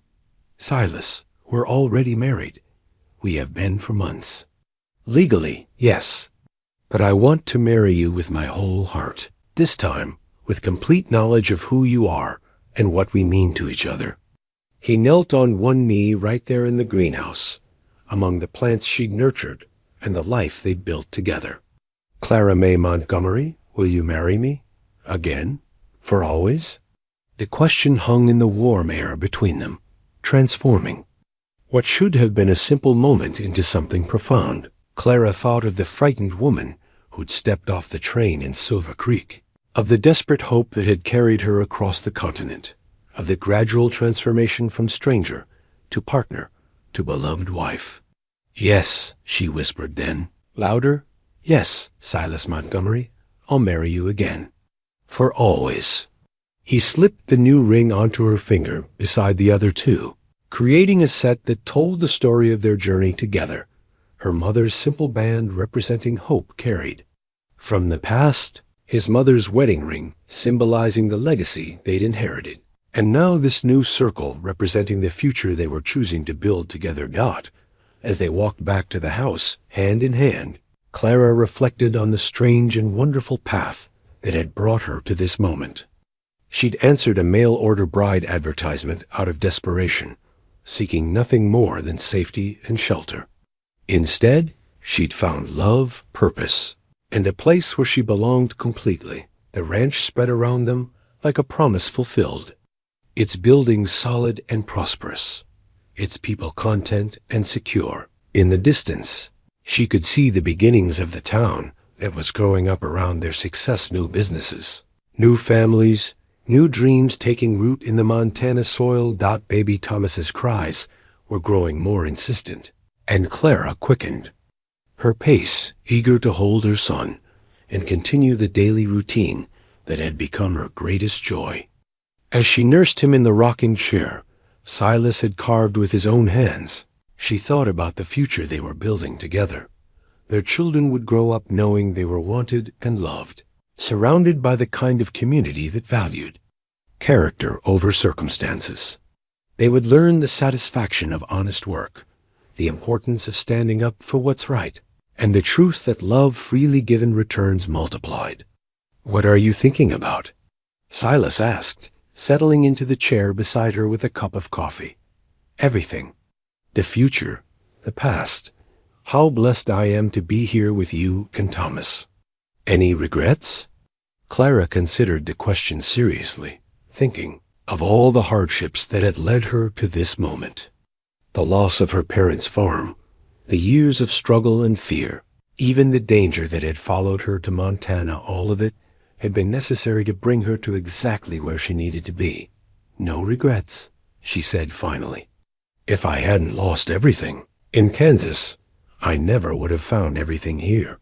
As the afternoon light faded into evening, painting the mountains in shades of gold and purple, Clara stood at her kitchen window, preparing dinner for her family. The room was warm with the scents of roasting chicken and fresh bread, filled with the comfortable sounds of home Silas's voice as he discussed the day's work with Jake, Maria humming as she set the table, baby Thomas cooing contentedly in his basket. This was what happiness looked like, Clara realized. Not the grand gestures of novels and poetry, but the quiet satisfaction of ordinary moments shared with people who mattered. the security of knowing she was valued, not for what she could provide, but for who she was. The deep contentment that came from building something lasting with someone who loved her completely. Later that evening, as she and Silas sat on their front porch, watching the stars emerge in the clear Montana sky, Clara thought about the letter she'd received that morning from the ladies' auxiliary in Silver Creek. They were planning a charity drive for new immigrants arriving in the territory, and they wanted her guidance based on her own experiences. "They want me to help other women who arrive with nothing," she told Silas. "Women like I was when I stepped off that train." "What did you tell them?" "That I'd be honored to help, that everyone deserves a chance to start over, to find their place in the world." Silas smiled, unsurprised by her answer. It was just like Clara to want to use her experience to help others, to transform her own struggles into something that could benefit those who came after her. "You'll be good at it," he said. "You understand what it's like to feel lost and unwanted. You'll know how to make them feel welcome." As they prepared for bed that night, Clara caught sight of herself in the mirror that had once reflected a frightened woman in a threadbare dress. Now she saw someone confident and content, a woman who knew her worth and her place in the world. The transformation was complete, but it had been gradual, built through daily acts of love and acceptance, through the accumulation of moments when she'd chosen hope over fear. She touched the 3 rings on her finger one final time before removing them for the night, thinking of the love stories they represented and the new chapter she and Silas were writing together. Tomorrow would bring its own challenges and joys, but they would face them as partners, in the truest sense bound not just by legal documents, but by the kind of deep, abiding love that grew stronger with each passing day. The mail-order bride, who'd arrived in rags, had found her worth, and in finding it, had discovered that true wealth wasn't measured in gold or land or fine clothes, but in the hearts of people who chose to love you exactly as you are. Outside her window, the Montana night stretched vast and peaceful, full of promise for all the tomorrows yet to come.